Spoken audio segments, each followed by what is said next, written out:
I call members to order, and the first item on our agenda this afternoon is questions to the First Minister, and the first question is from Sian Gwenllian. Will the First Minister make a statement on the Welsh Government's efforts to tackle poverty? Well, our objective is to help and support everyone to live healthy, prosperous and rewarding lives. And our national strategy, Prosperity for All, sets out how we will build a Wales that is prosperous and secure, healthy and active, ambitious and learning, and united and connected. You confirmed here last week that the government won't publish a poverty action plan. Now, this is a huge disappointment and a matter of concern to Plaid Cymru and the cross-party Assembly Committee who have been making inquiries into this area. I understand that you are eager to work holistically and work on a cross-departmental basis, but without a central strategy that you can follow, the work of different departments of government, including measuring progress through targets and milestones, will be impossible to achieve. Can I ask you to reconsider this decision and to ask you to create an action plan as a matter of urgency? Well, I would argue, of course, that the strategy does this already. It demonstrates the framework where people can work together with the government in order to enhance and increase prosperity and to consider cases of poverty in a manner which is more effective and connected. It isn't something which belongs to any particular minister or any particular department. It is something which the government owns completely. Thank you, Presiding Officer. First Minister, I see from reports today that your government has refused to release full sets of data to assist the Prime Minister's race disparity audit. And its findings are stark contrast for both the UK and Wales. I do wonder, though, is your reluctance in releasing the data because you haven't got it, or is it simply that you won't get it? And the reason why this is so important is because that data would help us to identify areas of poverty in BME communities where we might actually be able to take some action and make some differences to those people's lives. Oh dear, that is wholly untrue. Because Scotland have refused to cooperate, we have not. I'll give the member, the member a chronology of what we've done in the meantime. On the 26th of October last year, we agreed to the Welsh Government's participation in the work. On the 8th of December last year, our equality team arranged for officials from the Race Disparity Audit Unit to attend the Wales Race Forum. On the 21st of December last year, we signposted RDEU to publish data. On the 28th of February of this year, there was a meeting between our officials and RDAU in Cardiff. On the 11th of May, there was another meeting with RDAU. We were concerned at that point by an apparent lack of progress on their website. They asked us at that point for the first time to undertake work to analyse the Welsh data. We thought at that point that they would be undertaking that work. They acknowledged the lateness of that request. We made it clear we didn't have the resources to support that work at that time and expressed concern about being asked to undertake such a large exercise before the launch date in July. At that point, we were informed the Scottish Government had decided not to engage with the project. On the 26th of May, RDAU responded to a letter from us with a provisional list of data that would be on the website. On the 2nd of June, we agreed to continue working with the unit by providing advice on the Welsh data sources and providing data sets for the RDAU to analyse. On the 4th of October, a third meeting between officials and RDAU took place. They gave us a glimpse of the content of the website, but did not provide us with the report, or a copy of the 45-page report. I think we have engaged properly, and perhaps it shows the shambles at the heart of the UK Government that they cannot tell Wales and Scotland apart. Jenny Rathbone. One of the things that's absolutely designed to undermine the Welsh Government's efforts to tackle poverty is the introduction of universal credit rolled out across Wales. Because we've seen in parts where it has been rolled out that it's led to an increase in rent arrears and numbers of people going to food banks. Now, the Scottish Government has got responsibility for the administration of welfare, which has enabled them to reduce the amount of time that applicants have to wait to 2 weeks, which is the same as JSA, and also to ensure that landlords can continue to receive the rent payments directly. So I wondered what conversations you'd had with the UK government on enabling us to mitigate the worst effects of this ghastly new proposal.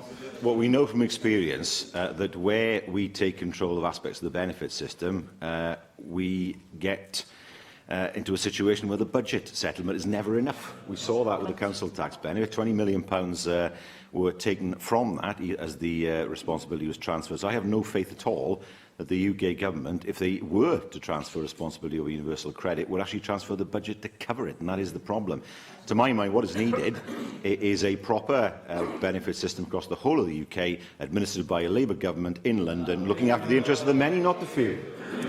Cwestiwn 2, Hannah Blythe. Question 2, Hannah Blythe. Minister make a statement on support for heritage tourism in North Wales. Well, we're supporting a number of initiatives for heritage tourism in the north. For example, as part of the Heritage Tourism Project, Cadw spent approximately £7.8 million improving and conserving some of its heritage tourism sites in the north. Thank you, First Minister. As you're aware, there's a host of amazing heritage attractions right across North Wales, including St Winifred's Well and Basingstoke Abbey, my own constituency, which I did my bit to promote with tourism videos over the summer, and would also benefit from enhanced brown signage along the A55. And of course, there is the Mould Gold Cape, found in 1833 in Mould, and is currently housed in the British Museum. I know, First Minister, you'll be aware that I'm keen to one day see the Mould Cape exhibited for the first time back in the town where it was discovered. But by doing this, we're working in partnership with the various stakeholders and representatives to make it happen and make it a reality. On Friday, I was able to take the time to visit the British Museum and see the Gold Cape up close, and also talk with the curators and representatives there. And I'm interested in how major institutions can and should work in partnership with communities to bring our heritage closer to the people and to make it accessible to everyone. First Minister, do you agree that this is important, and what support can be given to ensure that our past provides a legacy for our future? Yes. Well, we know that it's hugely important that we celebrate our past but not live in it.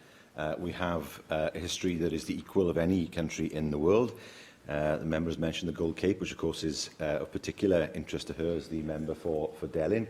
I know that there are discussions between our officials and the officials of Flintshire Council in terms of what might need to be done. There's a long way to go yet in terms of finding somewhere that would satisfy the British Museum in terms of security and the right environment to display the Gold Cape.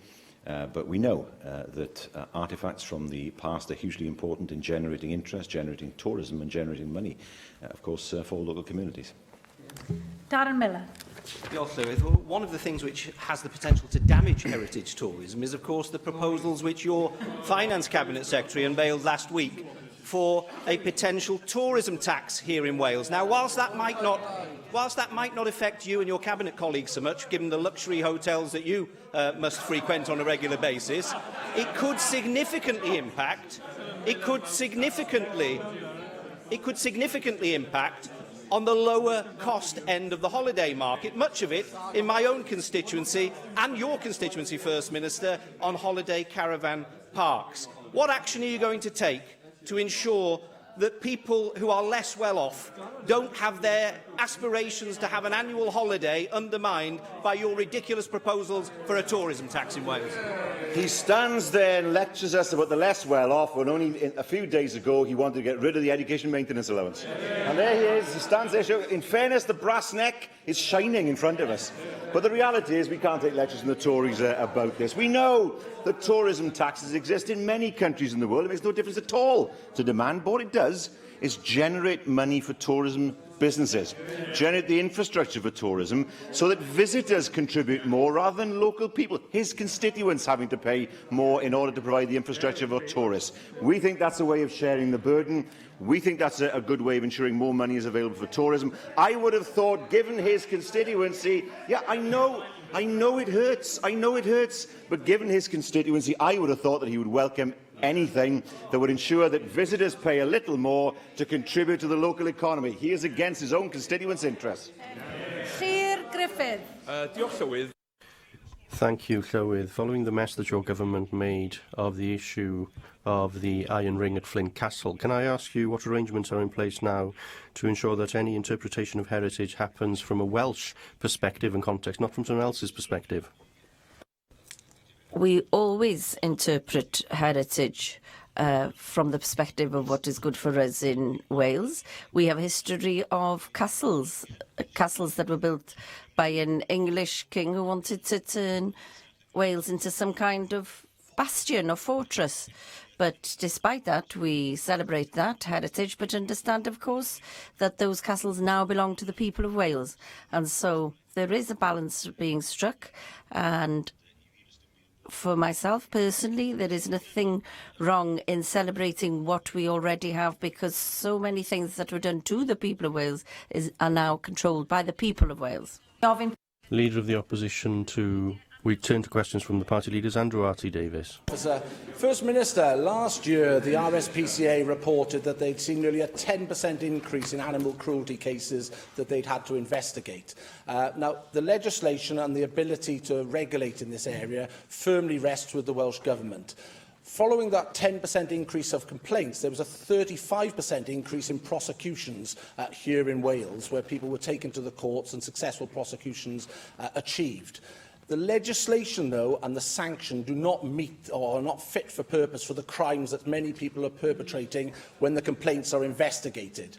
Will your government commit to revising the sanctions that are available to the courts here in Wales so that they fit the crime that has been reported to them?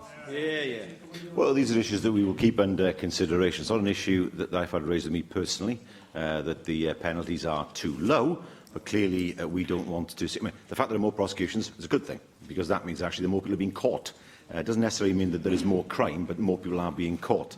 Nevertheless, we want to make sure that the penalties are appropriate to the crimes, and we'll keep under review whether those penalties are appropriate now. It is a fact. One case which was highlighted by the RSPCA was how a man fed his dog cocaine and then cut the ears off that particular animal and had a 24-week sentence imposed on him. That cannot be right, First Minister. That's the most that could have been attributed to that particular individual. There is plans afoot in other parts of the United Kingdom to substantially increase the powers available and the sanctions available when animal cruelty cases are brought before the courts, up to 5 years and unlimited fines. I ask you again, will you please take forward the proposals that have been looked at in other parts of the United Kingdom so that the sanction, when such horrific crimes are reported, is available to the courts, and ultimately the full weight of that sanction could be brought against the perpetrators of such foul actions? I am willing to look at that, because the case that he mentions is very disturbing and upsetting, of course, and I will write to him further on that. It's not just the penalty, it's the sentencing guidelines as well. Because the maximum penalty is one thing, but the sentencing guidelines that govern what sentences should be imposed in certain circumstances are also important, so the two things must run together. I agree with you, but what is firmly in your court is the ability to make progress in this area. And so I welcome that you will be writing to me with more information in this particular area. But what is quite clear from the evidence that's before us all of the crimes that have been perpetrated against animals, which are defenceless, they can't defend themselves, the number of investigations and complaints that charities are looking at, and prosecutions.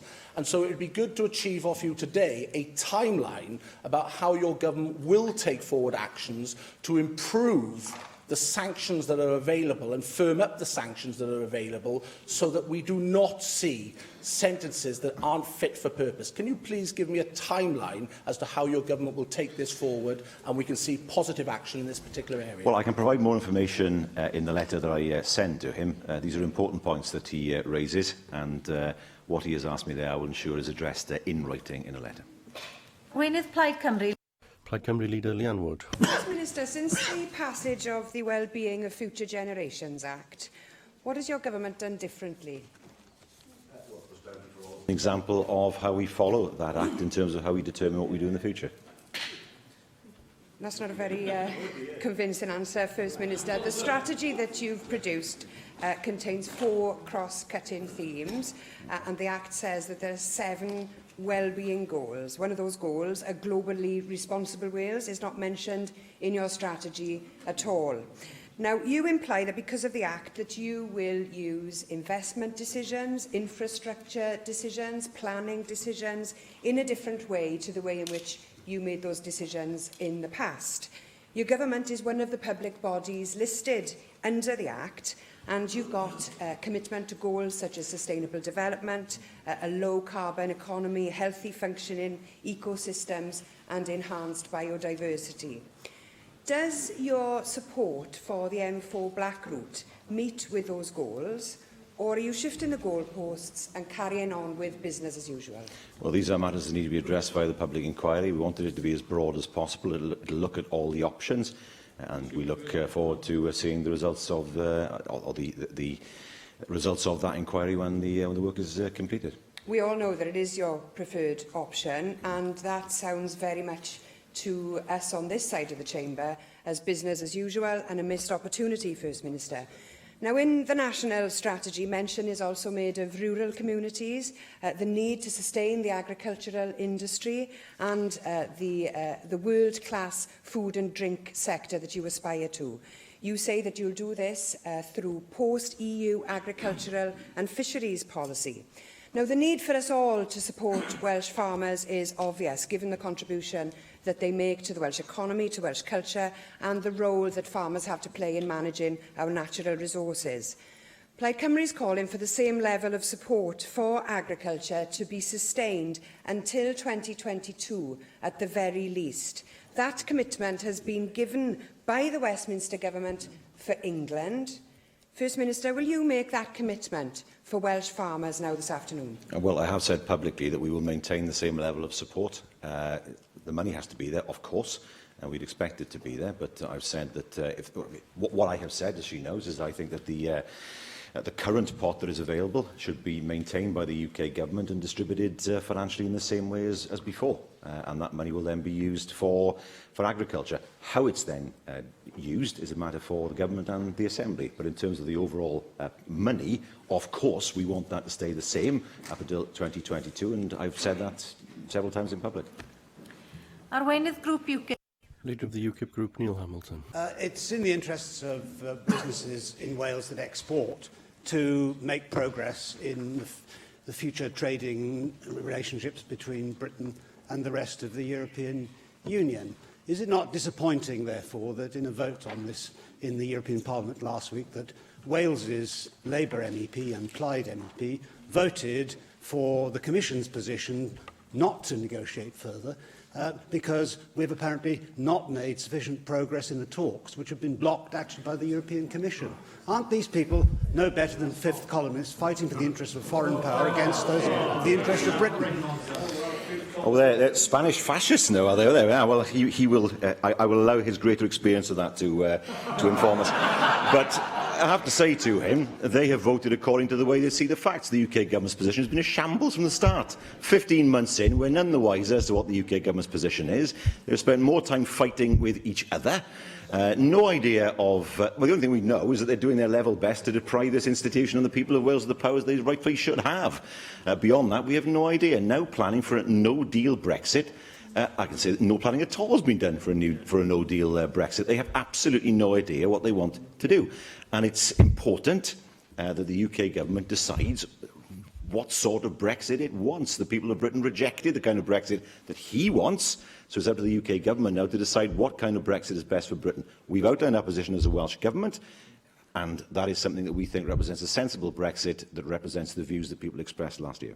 Well, it's not for me, of course, in UKIP to defend the way the UK Conservative government has embarked on this negotiation. But if he has read Mr Yanis Varoufakis' account of his negotiations with the EU, he will see there what is playing out. The EU has no serious intention of entering into negotiations with Britain for the future because their interests are to keep the remaining members of the EU together, and they want, therefore, to ensure that Brexit, so far as they can, is not a success. So we can't expect to get anything sensible out of the EU. In these circumstances, is it not incumbent upon all political parties in this country to support the broad aims of the British government, which is to have the freest possible trade with the European Union, to protect the interests of citizens, both EU citizens in this country and also British citizens in the EU. This is plainly what the government, in its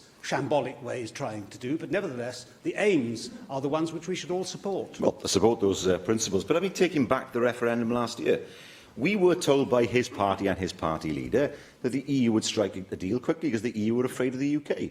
It was untrue. We were told the German car manufacturers would put pressure on the EU to strike a deal. That was untrue. We were told by his own party leader that the UK could look more like Norway. And now we're told it shouldn't look like Norway at all. The fantasies that were peddled last year are now coming home to roost. The reality is the EU is not afraid of the UK. Why on earth should it be? He is right. The EU wants to keep the EU27 together. Of course it does. That would have been blindingly obvious to most people last year, but not to his own party. Now, the principles he has expounded, I agree with. Who would not want to see the freest possible trading agreement? Who would not want to see the rights of citizens protected? The problem is that while we know what the EU's position is, we have still no idea of what the UK's position is and what kind of deal it wants. That's the problem. Indeed know what the EU's position is. They don't want to do a deal. Therefore, the whole process is a waste of time. But, of course, he's quite wrong. We didn't say in UKIP last year that the Germans would do a deal. We said it was in their economic interest to do so, and indeed, given that they have this year a €42 billion trade surplus with Britain, if they don't support a free trade deal, they will be cutting off their nose to spite their face, which they may well want to do in order to keep the Fourth Reich together. But nor of course, could we in UKIP determine what anybody else in any other party would be doing in any country in the EU. All that we said last year, this is in everybody's rational self-interest that we do a deal to make trade as free as it possibly can be. But if they don't want to do a deal, 85% of the global economy is outside the EU. That's growing, and we should be concentrating on other parts of the world. Therefore, what we should be doing now is scaling down the Department for Exiting the European Union and transferring those officials to the Department for International Trade and concentrating on getting on with the real business of making Brexit a success in the rest of the world. Well, let me tell you what Liam Fox said to me when we had a meeting of all the ministers in the JMC. He said that all 53 free trade agreements that the EU had with other countries would automatically apply to the UK. Rubbish. It was rubbish. So that gives you an indication of my faith in the Department for International Trade. He cannot get away from the reality that his party, his leader, went on and on and on saying the EU will do a deal with us quickly. We heard it, the German car manufacturers will force the EU to do a deal. The German car manufacturers are more interested in EU27 than they are the UK. He talks about preparing for a no-deal Brexit. What does that mean? It means border posts. Well, customs officers are not being recruited. Apparently, we're told to be some kind of strange pre-notification procedure on the UK side of any border that wouldn't apply in the Channel ports, and apparently it would apply magically on the open border that would exist with the EU and the Republic of Ireland. It's cloud cuckoo land. The whole thing is cloud cuckoo land. The most sensible way of dealing with Brexit is to make sure we have the best relationship we can with our biggest market. If he thinks there's going to be a free trade deal with the US, he can go and speak to the Bombardier workers. He can go and speak to the Bombardier workers. The US will look after itself. It has a government that was elected on the basis of America first. It's not going to do the UK any favours, and it's quite clear that that is not what it's going to do. Free trade agreements with countries that have considerably lower standards of living than we do end up with jobs being exported. Ask the Americans in NAFTA, it is what happened. Jobs were exported to Mexico, and many of the Midwest towns lost their jobs as a result of it. And that's what he's advocating, that kind of free trade agreement. The reality is we need to have the closest possible trading relationship with one of the world's biggest markets, bigger than America, that's on our doorstep, that we have a land border with. If we can't do a deal with them, we have no chance of doing a deal with anybody else. Question 3. Question 3, Leanne Wood. How will the First Minister ensure the success of the Welsh Government's long-term strategy to combat homelessness? Well, our commitment to dealing with homelessness is found, of course, in the budget that we published last week. I didn't hear your answer there, First Minister, because of the mutterings to your Rio. Well, I'll repeat it. Our commitment to dealing with homelessness the First Minister will repeat the answer and his backbenchers will be slightly quieter. Our commitment to dealing with homelessness is found in the budget that was published last week. First Minister, last week when I asked you, you revealed that your plan to address the homelessness crisis that we face in Wales was to wait for a Labour government to come to power in Westminster. Now, I'm sure that will be of great comfort to the many rough sleepers in Wales ahead of the fast approaching winter. If we had powers over Job Centre Plus and administrative control over payments, something that Plaid Cymru has called for many years, you would have the power to prevent sanctions and to prevent the administrative fiascos that leave people destitute. Now, preventing homelessness, as you know, saves money in other public services. It also saves lives, because the increase in recent drug-related deaths are linked to homelessness. Now, it's for those reasons that we prioritise the Supporting People budget as part of our recent budget negotiations. Now, given all of this, aside from the Supporting People budget that I've just mentioned, are you seriously saying that there is nothing else that you can do to stop this growing crisis in homelessness until there is another Labour government elected in Westminster sometime in the distant future? Is that the best that you can come up with for rough sleepers in this country? Well, we look forward to the day when there is a Labour government in Westminster, but you asked me to list what we have done. Well, 11,000 people have been helped since April 2015. The recent homelessness statistics for the first quarter of 2017 to 18 show a steady rate of success in times of increasing demand. 63% of all households threatened with homelessness have had their homelessness prevented in Wales because of legislation that we introduced. The legislation we know has been influential enough because England is now looking to copy us. We've clearly demonstrated our determination to drive down homelessness in the draft budget. The additional £10 million for each of the next 2 years will enable local authorities to intensify their efforts to achieve the best outcome for those at risk of homelessness. We've just announced an additional £2.6 million of funding for innovative projects to tackle rough sleeping and youth homelessness. We're committed to supporting the End Youth Homelessness campaign, and we're working with it to develop an action plan to tackle that problem. And, of course, we have another round of distinct approaches, which includes a housing pathway to help ex-service personnel, the national pathway for ex-offenders, the pathway to help young people avoid homelessness, and an accommodation framework for care leavers to ensure they get the help they need to find suitable accommodation. It doesn't sound like torpor to me. David Melding. First Minister, I'm sure you'll join with me in commending the work of the Wallich, and in a recent report, in fact, launched in the Assembly last week, I'd found that there has been an increase in rough sleepers in Cardiff and Swansea, and that those sleeping on the streets are 70 times more likely to die from substance misuse and 11 times more likely to die as a result of alcohol. We've heard that the Housing Act does place an emphasis on preventing homelessness. That is very, very important. But the most severe type of homelessness is that affects rough sleepers. And what are we doing to help resolve those problems of those who are actually now living on the streets? Well, the Wallich I know very well. Their headquarters in Bridgend is on the street where I live, literally down the road. And we've worked with them on a constituency basis over many years to help people who have been faced with homelessness. I refer the member back to the point I made earlier on, that we've allocated £2.6 million of the funding for innovative projects to tackle rough sleeping and youth homelessness. Important, I believe, to work with organisations who have experience on the ground and to allow them to develop the solutions that they believe are right, while providing of course, funding from the Welsh Government. John Griffiths.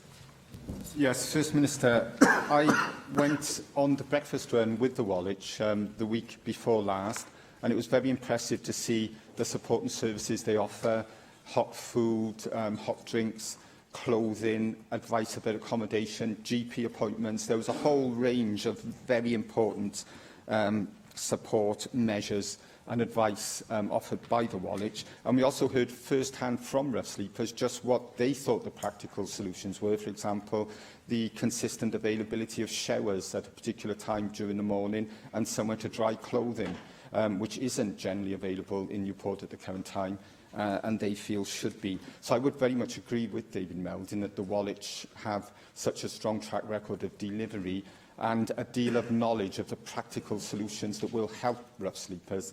So I do believe that Welsh Government should be working ever more closely with the third sector and organisations like the Wallich.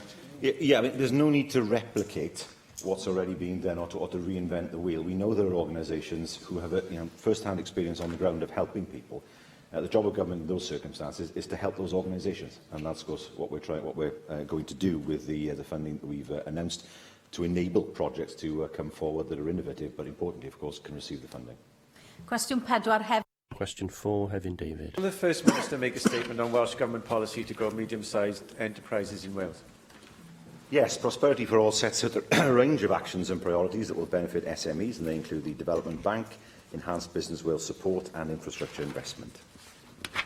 Just last week, the Federation of Small Business published the report Wales is Missing Middle, in which they stated that in the missing middle, medium-sized firms, those employing between 50 and 250 people, make up a slim 12% of employment. And they went on to say that of those that do exist, they often face choices to sell to larger multinational entities rather than to pursue sustainable domestic growth. What plans does the Welsh Government have to address this issue, and to what extent will it feature in the forthcoming economic plan? The members addressed an issue there that is absolutely right. We have faced two instances in the past where businesses that the Germans would describe as the Mittelstand businesses, the owners tended to sell rather than grow. It's a problem we've had for years. We looked at one point as to whether we could look to resurrect the Cardiff Stock Exchange to enable them to grow and then become listed. It wasn't practical. That was something we looked at 10 or 11 years ago. What can we do in the meantime to help them? We've got the Business Wales service, of course, that helps SMEs, including medium-sized businesses. The Development Bank of Wales will be a core component part of the Welsh Government's economic policy and delivery. It will build on the expertise of Finance Wales. That will help SMEs to access finance, and the Economic Action Plan will undoubtedly look to support businesses of all sizes. I think it's fair to say that 20 years ago, the emphasis was all entirely on attracting overseas investment and nothing else. That's what the WDA did. That's no longer the case. We know how important that broad and strong pyramid of SMEs is, and Mittelstand businesses, if I can call them that, because they are the base of the Welsh economy, and we want to make sure that our offer helps to strengthen them as well. Mohammed Ashka. Officer, last week I asked for a statement on whether the Welsh Government held plans to review the terms and conditions on which grants in Wales were made to businesses following the job losses as NewsQuest and the threat to jobs at Essentra in Newport. Both companies have received grant aid from the Welsh Government. Since then, it has emerged that that of £320 million spent on business support since 2010, less than a quarter was classed as repayable grants or commercial loans, and less than 2% has been repaid. Does the First Minister agree that there is an urgent need to review his government's policy with regards to grant aid to businesses to ensure their objectives are achieved and the maximum benefit the taxpayer is obtained in whole Wales? 150,000 jobs have either been created or preserved as a result of the money that Welsh Government has made available. We're not going to apologise for that. The reality is that the move towards repayable finance was originally made in 2010, 7 years ago. Now, circumstances have changed since then. We found that businesses were not able to access finance. They didn't see repayable finance as attractive to them. So yes, we have provided more grants, but we have seen the results, and we've seen many, many thousands of people who are in jobs today because of the support that their government has provided for their families in order for them to have an income for the future. Adam Price.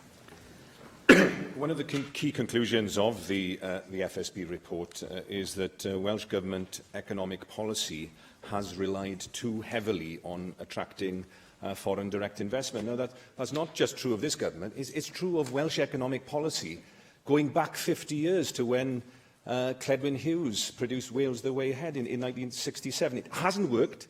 At best, it's been a short-term sticking plaster. At worst, it's sold the Welsh people the fallacious myth that the salvation to our economic woes would come from outside. Will we at last see a sea change in the new economic strategy so they can concentrate not on selling Wales as a location for the world to produce, but invest in our own capacity to produce, our own innovation, our own skill, our own enterprise? I don't see the two as being in conflict. It is right to say that we have been very successful in attracting foreign direct investment, and many, many thousands of people in Wales are employed by companies outside Wales. That is not something that we should apologise for. It's a mark of our success. He is right to say that certainly the experience that I had at the start of the last decade was that economic policy was geared, as the WDA, almost entirely towards attracting very large investments at the cost of not supporting SMEs. We can't afford to do that anymore because we want to make sure that SMEs are able to grow in the future. At that time, our universities didn't work with SMEs. They didn't see themselves as economic generators. They didn't see themselves as having to produce start-up businesses based around their own research. That's all changed. Our universities are very much on board now. And we have worked with organisations like the FSB. We're interested in what the FSB have to say in terms of what we can do to support businesses in the future. But we have to understand that all countries, well, all open countries rely on foreign direct investment. They create many thousands of jobs in Wales. It isn't the be-all and end-all. We understand that. Getting a balance is absolutely crucial. And that's exactly what the Economic Action Plan will do. Question 5, Mike.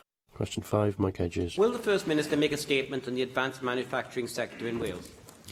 Yes, the advanced manufacturing sector is vital to a growing and prosperous Welsh economy. I have a touch of the Theresa May lurgy this afternoon, I see. There's nothing behind me that will fall off, though, I trust. There we are. The sector is typified by highly skilled, highly paid jobs and above-average productivity, and we'll continue to support companies in the sector in Wales to sustain their current operations and exploit growth opportunities. Can I thank the First Minister for that response? And I agree entirely that promoting advanced manufacturing is going to be incredibly important to the Welsh economy, that areas such as robotics and graphene can help grow the Welsh economy.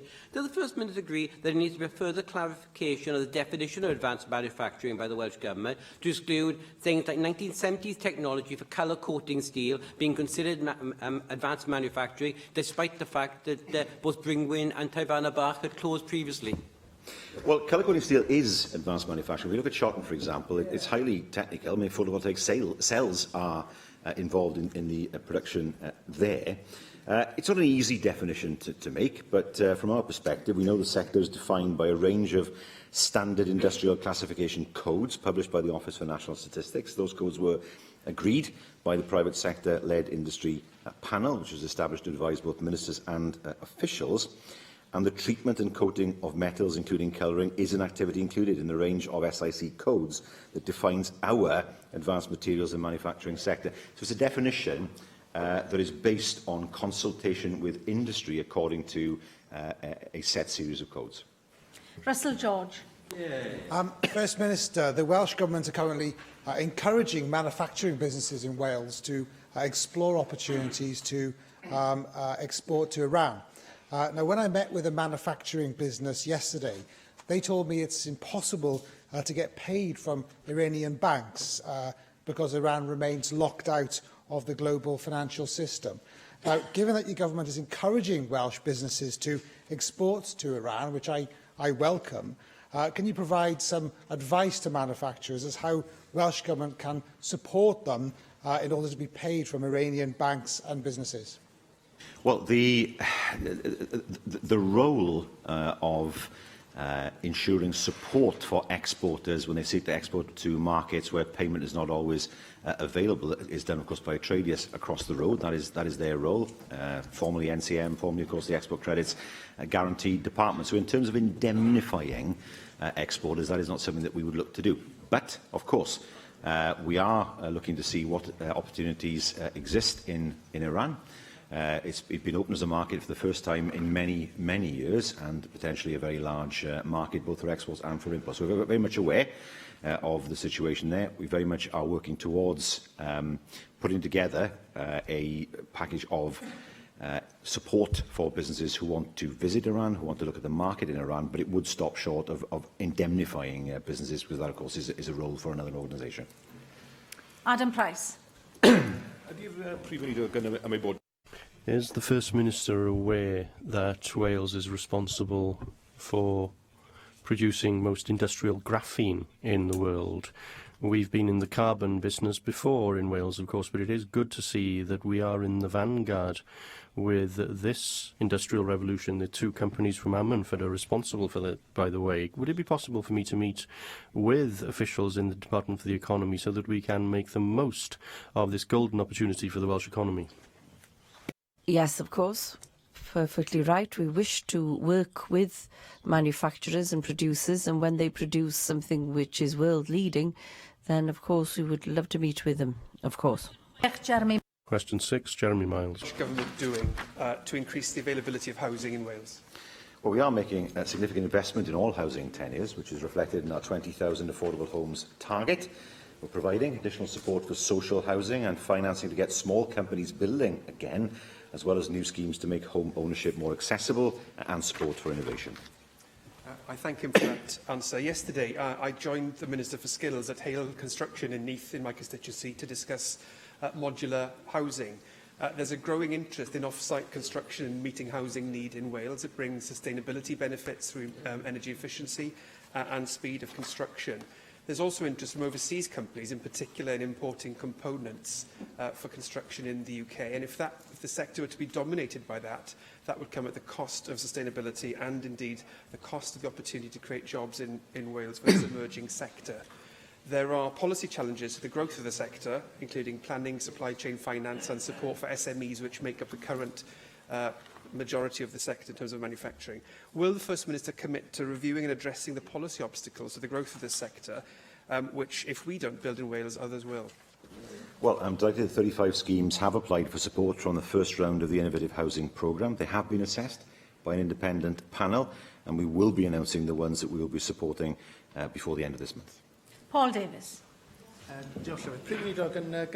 First Minister, early this year I raised the work of Hafan Las, a local group in Pembrokeshire that promote joint housing movements in a question session. Now, proposals such as this would provide efficient and affordable housing for local people, with a third of the residents over 50 in order to bridge the gap between generations. Now, in your response in May, you said that this was something that you and your own officials would be interested in.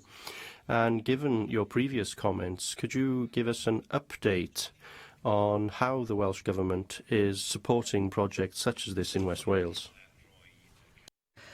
Well, we do give revenue income to the Welsh Cooperative Centre in order to support housing cooperatives, and this is something which is being done across the whole of Wales. We wish to promote alternative ways of constructing houses, including, of course, alternative ways of building houses by cooperative groups. Yesterday, I was pleased to be able to go out and be a big issue vendor alongside Cabinet Secretary Carl Sargent, taking part in that process as a way of seeing how people who are potentially in between housing, who are struggling with many things in their lives, are using the big issue to sell and not to beg. And what I found was it was quite revealing as to how invisible I felt, quite frankly, to many people who were just going about their daily lives and didn't really realise that selling the big issue was part of a social enterprise and it was going to aid and help them get out of the situation that they were in. So I'm wondering if we could encourage, and you could encourage people to actually buy the big issue, and if you could tell us how you're helping people in those situations into jobs so that they feel empowered to live their everyday lives in a successful way. I'd be more than happy to work with the big issue in order to promote it. I know as a group we do advertise and pay for that in the big issue, as I'm sure other groups do as well. But no, I'd certainly be interested in helping a campaign to encourage people to buy the big issue. When it comes to the actual vendors, their circumstances tend to be very, very different. So for them, what's needed is a tailored package to help them. But the very fact, of course, that they are selling the big issue rather than begging is a sign that they want to get onto the ladder of improving their lives and, of course, putting more money in their pockets so they can live more comfortably. And it would be useful to work with the big issue in order to understand what more could be done to help those people. Hugh Davis. Could I invite the First Minister to perhaps expand a little bit on the answer he just gave to Paul there on the Pembrokeshire example, because there has been support over a number of years now for the community land trust model within Wales, and there's been many very good but relatively small-scale examples, particularly in rural communities, but now within towns as well. But if you look at, for example, the Burlington Community Land Trust model in Vermont, I believe a certain gentleman called Bernie Sanders had something to do with the establishment of it in 1983. It now has within its within that community land trust over 2,000 properties and protection of open spaces as well that go with it. It's a not-for-profit model, it has ownership by local people, and it's providing affordable purchase homes, not just to rent, and they share the assets when they are released, but it dampens down the rise. Now, I just wonder whether, with local authorities, with the regional consortiums we have, with the city deals and so on, would he venture to think that there is scope here for some creative thinking in the large affordable housing plans that we have, how community land trusts can actually fill some of that gap? Yes, I do. I mean, the advantage of a community land trust, of course, is that the land is owned communally or by a trust. The houses are leased from that trust, and so there is a limit to how much those houses can be sold for.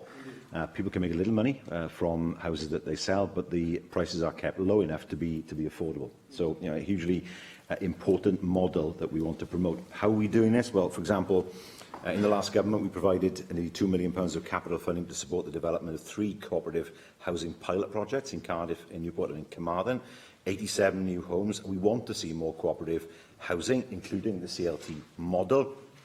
And we would very much welcome more proposals from local authorities and housing associations as to how they can be delivered. Excellent.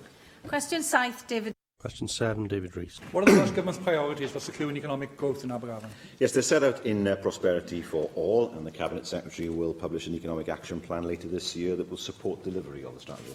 No, thank you for that answer, First Minister, but many people know Port Talbot is associated with famous actors such as Richard Burton and as many others which I probably should name, but I haven't got enough time to do them all.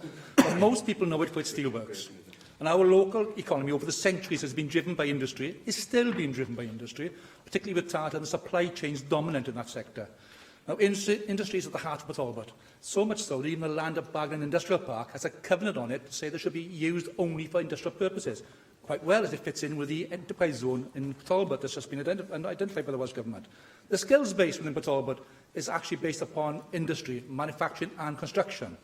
Now, with all that strength evident within the town, how does the building of a new prison drive the economy forward?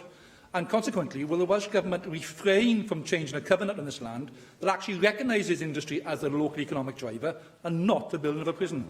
So it's not clear if there's a covenant on the land who would lift it, or whether MOJ would have to go to court to lift it. It's not clear without looking at the documentation. Port Talbot is hugely important in terms of manufacturing. We know that. A year and a half ago, he will know that things were bleak as far as the steelworks were concerned. The great fear that I had at the time, I would drive past it and I think, will we see the heavy end here for much longer? It's still there. There are plans for it to prosper in the future. Why? Because of the work and the money we put in as a government. The reality is we put money on the table, we worked hard with Tata, we convinced them about Port Talbot's future, and the workforce responded. Because the workforce made sure that the losses that were being incurred at the plant were turned around very, very quickly into a situation now where the plant is profitable. That's a tribute to the work that the workforce actually put in. Not easy, and sacrifices we know, because the pension fund had to be made.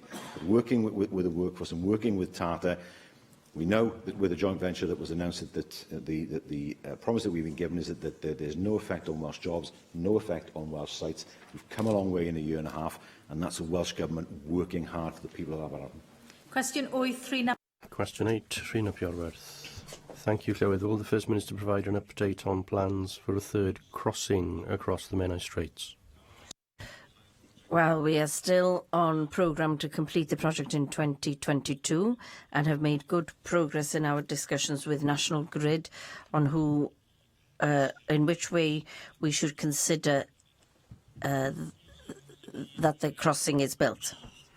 Thank you for that. I'm pleased that in our pre-budget agreement we secured funding to develop this project, which is needed not just because of the frustrations for people because of delays in crossing the bridge, but in order to provide resilience for the crossing between Anglesey and the mainland. And the 15th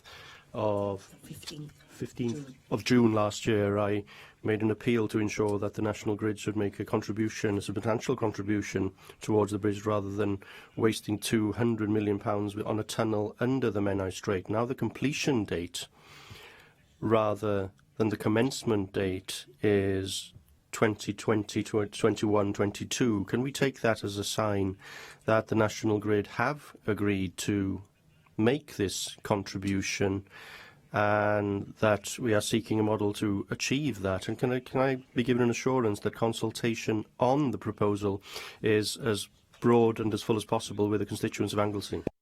Well, the answer is not yet. There is no kind of agreement as yet. I raised this with the grid about 2 to 3 years ago, and at that time we wanted to consider with them how we could develop a crossing for the Menai. At that point, they weren't interested. Things have changed since then, but we're not in a position where we can say that there is an agreement. By May of next year, of course, we will announce the route that we wish to take so that the bridge can be built. Before then, of course, we hope that we'll be in a position where we know what the grid's position will be and what kind of contribution they wish to make to the crossing. Thank you, First Minister. The next item is the business statement and announcement, and I call on the Leader of the House, Jane Hatt, to make the business statement. Diolch, Llywydd. I have 2 changes to this week's business. The Cabinet Secretary for Economy and Infrastructure will shortly make a statement on consultations on concessionary bus travel, and the time allocated to Council General's question tomorrow has been reduced to 30 minutes. And business for the next 3 weeks is as shown on the business statement announcement found among the meeting papers available to members electronically.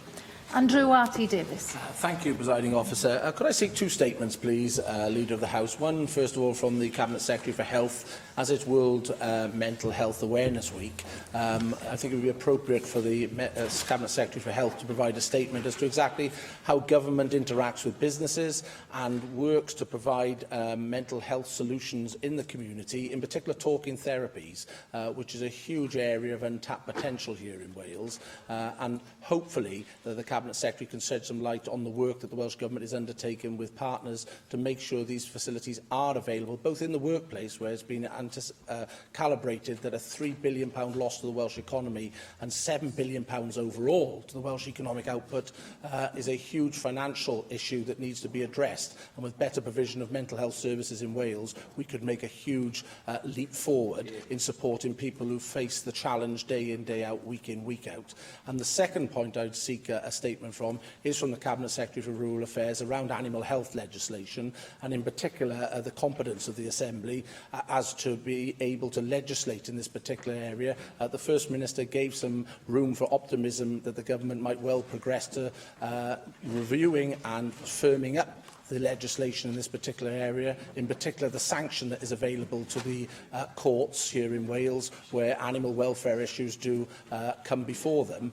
There was a question given back to my colleague Paul Davis in December last year that indicated that there did seem to be an area of greyness, shall I just say, in the advice the Cabinet Secretary received that said that we weren't in a position to be competent in this particular field. The evidence and the information we've had from the Assembly lawyers is that the competence resides fully with the Welsh Government, and we can make progress in this area. So if we could have a statement to clarify exactly what powers are available to the Welsh Government so that the words of the First Minister can be taken forward and we can have confidence that there will be progress on animal welfare issues here in Wales. I thank the member for both those questions. I mean, firstly, yes, it is World Mental Health today, and it is an opportunity for us to acknowledge not only that this is an issue for 1 in 4 of us in terms of mental health needs and issues, but I would again take the opportunity of saying from the Welsh Government perspective, supporting people with mental health is one of our top priorities, and we do continue to spend more on mental health services than on any other part of the Welsh NHS, with funding increasing by £20 million to over £629 million this financial year. And you mentioned talking therapies as a key point. It does include £3 million investment in psychological therapies for adults. And it is, of course, does provide us an opportunity again to focus on workplace health strategies, which of course is the key feature of today. So I thank Andrew Arty-Davis for that question. On your second point, obviously following up from questions to the First Minister, and the Minister for Environment and Rural Affairs is very aware and mindful of the issues that were raised earlier on. This afternoon, the First Minister has agreed to write to yourself on those important issues that you raised in order to clarify competence as requested. Mike Hedges. The Leader of the House is well aware of my interest in Invest to Save. In fact, she's probably been missing my questions over the last 18 months or so. I would like to ask for a government statement on the success of Innovate to Save and how successful innovations are being promoted across Welsh Government and throughout the Welsh public sector. Yes, Mike Hedges, I do miss the many questions I had on Invest to Save. Now progressing to Innovate to Save Fund, but I'm glad to have the opportunity to respond this afternoon. In fact, the Innovate to Save Fund is currently supporting 8 projects through the research and development phase of the initiative. This stage is aimed to test and refine ideas so that we can assess the suitability of each project for financial support. Bethan Jenkins. I was wondering if I could have another update from the Cabinet Secretary for Housing with regards to what's happening with regards to the private sector in relation to ACM. I asked for an update on this because since his previous update I've been talking to residents again at Prospect Place in Cardiff who are telling me that now people can't get mortgages to sell on their flats, even on flats that don't have ACM attached to it. And when Bellway sell their final flat to the residents, which are going to start a residents limited company, that they may potentially be then liable for the costs for any then changes that would need to be made as a result of the inquiry by the UK government. And I think this is something which we should be concerned about because this may be quite a substantial a sum of money for people to have to pay. So I was wondering if I could either have a statement or some clarity on what those in the private sector housing will have to endure in the future. Well, the member raises an important point which the Cabinet, I will ask the Cabinet Secretary for Communities and Children to respond either in writing or indeed in a statement to members. Mohammed Ashka. Presiding Officer, Leader of the House, may I ask for a statement from the Cabinet Secretary for the Environment on progress toward banning the release of sky lanterns from public land in Wales? Sky lanterns present a significant danger to animals and cause injuries and death. They can also cause fire, damage habitats, and destroy animal housing and their feed. Back in 2013, the Welsh Government wrote to councils encouraging them to ban the release of sky lantern in their land. With the Newport City Council looking to become the 18th local authority in Wales to ban the release of sky lantern from their land and to help promote alternatives, can we have a statement on whether the Cabinet Secretary will bring in the Wales-wide ban on the release of sky lantern from public land, please? Well, I thank the member for raising an issue which indeed, as you say, has been brought before this Assembly and to the attention of the Welsh Government. And it is encouraging to hear that Newport, and to have that update on Newport's response as a local authority, the 18th out of 22, so there are, there are more to come. But this is something which the Cabinet Secretary for Environment and Rural Affairs, I know, will have heard this question, and we can consider what more can be done in order to, again, make the important points that you've made in terms of the adverse impact of the release of sky lanterns. Of course, it may require another letter to authorities, as we did before. Llyr Griffith. Thank you, Llywydd. May I ask for a statement from the Health Secretary in response to the figures that have been revealed that a quarter of all beds in community hospitals in North Wales now are for dementia patients. Almost half of the beds in Eryri Gaernarfon, 18 in Llandudno, and a similar number in Hollywood. And delayed transfers of cares have led to patients waiting, in some cases, for up to 145 days, almost 5 months, before they are released from Chirk Hospital, 102 in Deeside Hospital, 120 in Bryn Berel, 107 in Allwen, and work by the Community Health Council of North Wales has demonstrated that the situation has deteriorated over the past 12 months and hasn't improved. And the Better Health Board is in special measures. and has been for 2.5 years. Bearing that in mind, I need an explanation as to whether the government now takes responsibility for this entirely unacceptable situation. Also ask that the First Minister conveys to Chris Coleman our gratitude for everything that he and his management team have achieved over the last 5 years. We'll all, of course, fully understand if he chooses to pursue a new challenge, but could the First Minister reiterate to him that it is the overwhelming view of Welsh players, Welsh fans and the Welsh nation that he should remain as Welsh manager and lead us through the qualification games for Euro 2020? Diolch yn fawr, Thea. I think on your first important point about latest figures on the use of hospital beds in North Wales, this is a matter which I will draw attention to the Cabinet Secretary for Health and Wellbeing. Just looking at the figures for delayed transfers of care, though, which of course can have an impact in terms of the use of those beds. We are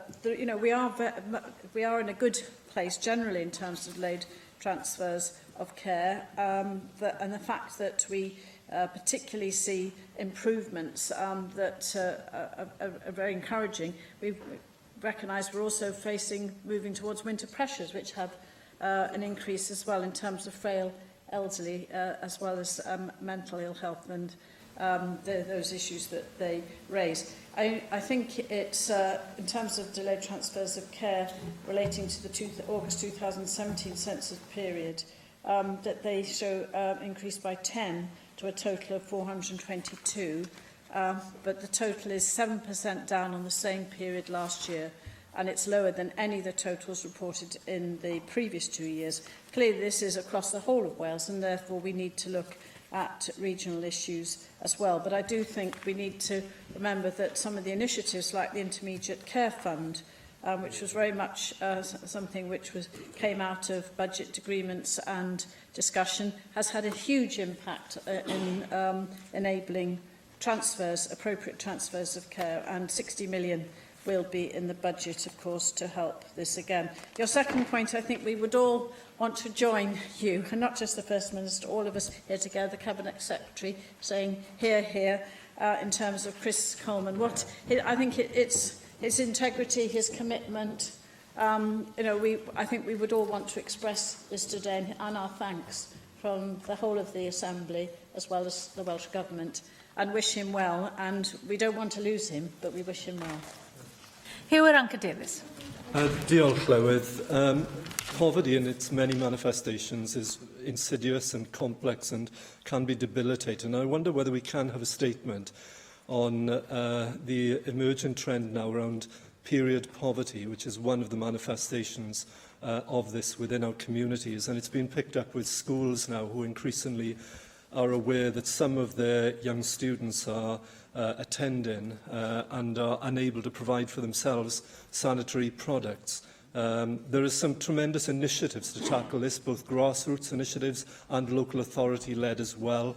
Wings Cymru, a group of women within my constituents led by Gemma Hartnell, has put together fundraising, and they're now working within 3 schools in my constituency and hoping to expand it to more schools. Rhondda Cynon Taf are currently consulting on whether or not there is a scheme that can be rolled out within their area, but this is now widespread. It's no coincidence that food banks, not only the Trussell Trust, but local church and charity and community food banks are regularly now stocking sanitary products as part of their packages that they offer to families. So could we have a statement on how Welsh Government can support and encourage both grassroots volunteer and local authority efforts to tackle period poverty?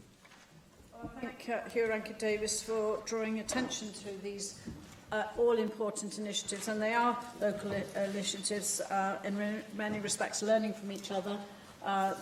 You mentioned Wings Cymru, which of course again is having an influence on our neighbouring communities and authorities, and of course this is something which we would, not just as a Welsh Government, but working with our partners in the third sector as well as local government and the health service, we would want to look at in terms of tackling what is iniquitous in 2017, that we are talking about period poverty, and I'm very grateful that you've drawn attention to the Assembly of this point today. Darren Miller. Cabinet Secretary, can I ask for a statement from your colleague, Cabinet Secretary for Environment and Rural Affairs, on the review of pay arrangements and the job evaluation scheme at Natural Resources Wales? Obviously, this is an organisation which has been formed for over 3 years now, but as I understand it, the review of the salary scales and the job evaluation schemes of the legacy organisations, Countryside Council for Wales, Environment Agency and the Forestry Commission for Wales, is still yet to be completed. And as a result, there are some individuals who have who are not being rewarded in the way that they ought to for the jobs that they are doing. Indeed, as I understand from speaking to colleagues on the Welsh Conservative benches, there are some who've actually lost out to the tune of many thousands of pounds as a result of the ongoing work. Can we have an update from the Cabinet Secretary on when this work will be complete, so that people cannot be out of pocket, particularly in the run-up to the third Christmas after this organisation was established? We have drawn attention to what is principally an operational matter, but it is important that you have drawn attention to it today, Darren Miller, in terms of NRW. Adam Price. Can we have a statement in government time on the validity of the recent intervention by the Public Service Ombudsman for Wales in the debate on the government's white paper on the Welsh language? The Ombudsman has published his own response to the white paper, the only one that appears on their website, making the case for shifting complaints functions from the Commissioner to his office. Many strongly disagree with that suggestion, and I and others found ourselves in a strange position of arguing last week on social media with the Ombudsman on a policy issue. Now, would the business manager agree that it's not the place of the Ombudsman, who is supposed to be objective and out with the democratic system, to take a stance on a policy issue such as this?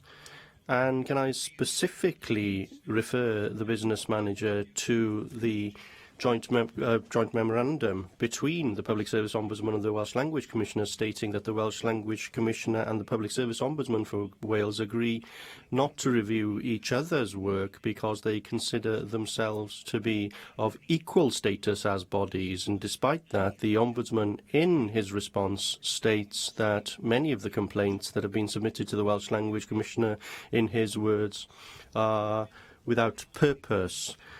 Given the gravity of this situation, because it raises an issue of trust in the objectivity of the Ombudsman's office, would the government make inquiries into this issue as a matter of urgency and bring a statement to this Assembly? Well, I can certainly assure the member that I will seek advice on this situation, and I will then be able to update the Assembly on the issues and what relevant action could be taken. Simon Thomas. Could I ask for two government statements, or, well, a government statement and I think a government debate, actually. First of all, to this statement, the Leader of the House will be aware that today is an important day in our fellow Parliament in Catalonia, when they have a very important decision to respond to a referendum which was disrupted by the Spanish police with aggression and violence, and they now have to plot a way ahead. It's been very worrying that the Spanish state has not sought to enter into dialogue, or any meaningful dialogue. It's simply threatened and used constitutional law to stop the free expression of the will of the Catalonian people. And it's been particularly regretful, I think, that the position of this Labour government has been so supine in responding to that, when you're given the history of the international debates from Aberdare to Albacete, as the book tells us.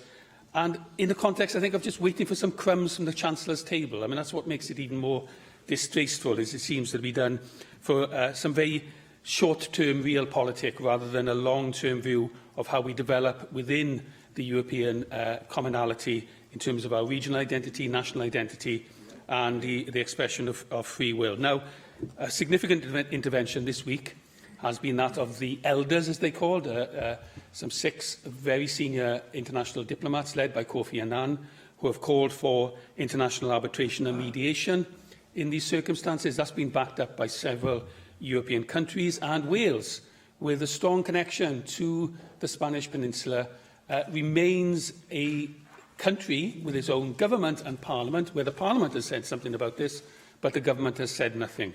Can I urge the Leader of the House, to, even at this late stage, to make a public statement of support towards the need for international cooperation and mediation, and for the Spanish state to enter into meaningful dialogue so that the situation in Catalonia can be resolved in line with the will of the people of Catalonia. The second issue I'd like to raise, and I think this is where a debate could come in, is the publication yesterday of 2 white papers by the UK government on customs and on trade. They are full of rhetoric. There's no actual proposals in them. It's very difficult to know what they will mean for us, but I think a debate in government time would allow us to explore how we have an input into what the customs and trade arrangements will be as we leave the European Union. To my mind, there's very little to engage with. I'm particularly concerned that the customs paper talks about the border, the land border, Northern Ireland and the Republic of Ireland, which is fine, but it doesn't talk about the sea border that we have between Wales and the Republic of Ireland. So if we're going to see customs arrangements come into place, we need to understand what that means for our ports, Holyhead down to Fishguard in particular, and of course Pembroke Dock. There's no detail there, but there is this, I was going to say tantalising suggestion. It's not very tantalising, but there's this suggestion that we could have no deal, that we could suddenly find ourselves making customs arrangements. And yet we all know there's no preparation, there's no land set aside, there's no buildings for this to happen. Very practical things are not addressed in these papers, and yet we're told that this could be a very real possibility. So I think a debate would allow us to explore some of these issues, but I'm particularly keen, if possible today, if the Leader of the House can confirm, what input did the Welsh Government have to these 2 papers? In particular, the trade paper says that there will be input of devolved administrations. I think the use of the word administrations rather than governments tells you what they think about us, but nevertheless, it says input. So what is that input? And can we understand what the ongoing process is for dialogue around these 2 papers, which I take it now form the backbone of what the UK government will be doing, even though the flesh is very, very thin. Diolch yn fawr, Simon Thomas. On your first point, a very important point in terms of the fact we have over the past few weeks, in fact, I think since the beginning of this autumn session, this has been an issue raised with me, I think, in that early week. Was a topical questions which we did respond to in the light of, our role, relationship and powers in relation to the developing situation in Catalonia. And you'll be aware, of course, of the First Minister's very strong response in terms of his, on the day of that unacceptable violence and intervention. I think your point about what happens now is very appropriate in terms of the collaboration, the cooperation, the mediation that needs to take place, and it's important that you have expressed that for us again today. On your second point, yes, I'm sure that it will be timely for us to consider us having a debate now, because a great deal has happened. I understand we were asked for had no input into the 2 white papers that, as a government, that were published. We have been very constructive, and we have, of course, worked very closely together, indeed, with Plaid Cymru as well, in terms of having an influence to secure the best possible Brexit for Wales, and closely working with the Scottish Government to ensure that the withdrawal bill doesn't undermine the Constitution and the devolution settlement. I think tomorrow there will be a joint ministerial committee in London on Europe. The First Minister and indeed the Cabinet Secretary for Finance and Local Government will be attending. So I think it is timely for us to consider how we can then debate and consider an update on progress and our input, and indeed scrutiny across the chamber. Neil McAvoy. Diolch Llywydd. I think my colleague across the chamber there, Clear, beat me to it with the congratulations for Chris Coleman and the Welsh team. But I also wanted to add the brilliant charity Goal, who do amazing work. You know, the fans go to orphanages and they put so many smiles on the faces of so many children, and they're great ambassadors for Wales. So I wonder if we could maybe have something in a written form from the government congratulating Goal on the great work that they do in every campaign. The second statement I'm looking for is a statement on the Code of Conduct in relation to the First Minister. I wrote to the First Minister 2 weeks ago asking for him to refer himself for investigation under the Code of Conduct, under the Ministerial Code, and I've heard absolutely nothing. Radio silence. The important point is that does a Code of Conduct in this chamber apply to every single member? Yes or no? If it does, I've made allegations. The First Minister should follow Alex Salmond as an example and refer himself for an investigation under the Ministerial Code. So I'd like a statement on that, please. I would like to thank the member for drawing attention to the good work of Goal. I think the matter of Code of Conduct are for him as well as for others in this chamber. Diolch i'r arweinydd. Thank you, Leader of the House. The next item is a statement by the Cabinet Secretary for Economy and Infrastructure on consultations on concessionary bus travel, and I call on the Cabinet Secretary to make a statement. Ken Skates. On the 22nd of August, I wrote to members about the outcome of the consultation exercise that ended on the 31st of May about the future of local bus services in Wales. As I explained in my letter, the consultation was part of the ongoing dialogue between Welsh Government, local authorities, bus companies and, most importantly, passenger groups about how we can better design and deliver local bus services for the people of Wales. This consultation ended on the 31st of May, and the summary outcome report that I shared with members in August has now been shared with stakeholders and has been published on the Welsh Government website. Not only am I grateful for the support from members in this chamber during the debate on February the 28th, I am also grateful to the 81 organisations and individuals who responded to the consultation. Now, whilst I am pleased that the headline results appear to overwhelmingly support my outlined proposals for improving local bus services in the longer term, I am conscious that some bus operators continue to have reservations about the potential for the introduction of bus franchising in Wales. I've asked my officials to continue to work with local authorities and with bus operators in Wales to shape detailed proposals that I hope to consult on early next year.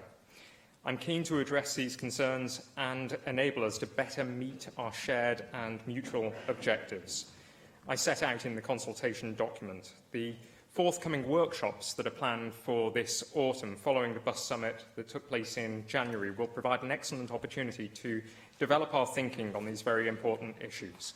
To recap, our long-term aims for our local services are to increase the number of people of all ages using buses for the daily commute to work, for education, access to health services and for leisure purposes. The availability of good quality and accessible local bus services for passengers as part of an integrated Welsh public transport system comprising a mix of demand-responsive or scheduled local transport together with longer distance express bus services that complement passenger rail services. The establishment of national and regional integrated ticketing products to better enable seamless multimodal transportation. To enable bus operators to contribute to the development and the delivery of the South East Wales and North East Wales metro public transport systems. A fair deal for passengers, staff, bus operators and the public sector, a financially viable and sustainable and transparent approach to the imposition of public service obligations with appropriate level of compensation to operators and stable public funding arrangements generally that provide value for money and complement the best characteristics of the commercial bus sector. And finally, to contribute to safeguarding the well-being of future generations by tackling poor air quality zones whilst also supporting a sustainable and thriving economy. I consider that these Objectives are consistent with the aims we are seeking to achieve as part of our national strategy published last month, Prosperity for All, whilst the policy consultation document published on March the 8th about the future planning and delivery of local bus services in Wales contained information about the mandatory concessionary fares scheme and its operation in Wales. No specific questions were asked at that time about the scheme and its future operation. Some respondents did, however, take the opportunity to tell us what their thoughts were about the scheme, and one suggestion put forward by a major bus operator was that the Welsh Government should take direct control of concessionary travel administration and reimbursement. Additionally, 88% of respondents expressing a preference agreed that the Welsh Government should have the power to set up regional and national ticketing schemes. These responses suggest that people want the Welsh Government to take a more active role in the planning and delivery of local bus services. And so on that basis, I am today launching a public consultation about the management arrangements for administering mandatory concessionary fares. We need to explore whether responsibility for this scheme should remain with our local authorities or whether this All Wales scheme should be administered centrally by Welsh Government. But I am keen that we use this opportunity to ask some fundamental questions about what the scheme provides to pass holders in the future. An increasingly ageing and active population requires that careful consideration is given about how we maintain this important scheme into the future. Based on current forecasts, we can reasonably expect the number of people aged 60 and over eligible for free bus travel to increase to about 880,000 by 2021, rising to more than 1 million by 2030. So we have challenges that need to be addressed to ensure that our commitment is sustainable for the future. But let me be absolutely clear. This government's commitment to maintaining free bus travel for older people, disabled people and some injured service veterans is unshakable.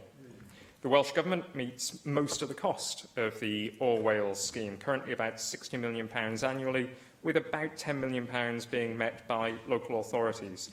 And additionally, the Welsh Government funds the cost of retaining and analysing concessionary pass data, which is held by a third party on behalf of all 22 local authorities.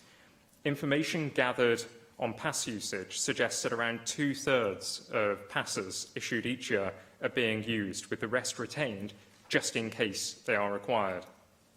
There are currently more than 750,000 passes in circulation. During 2015 to 2016, about 35,000 passes were issued to people meeting the eligibility criteria for the first time, with a further 25,000 or so passes being issued as replacements. About 10% of passes in circulation have been issued to disabled people and disabled people with companions to improve access to our local bus network to help people live independently. But to ensure we are able to continue to support people to live independently for longer and well into the future, we have a responsibility to ensure that our scheme remains financially sustainable to meet the needs of a growing, ageing population.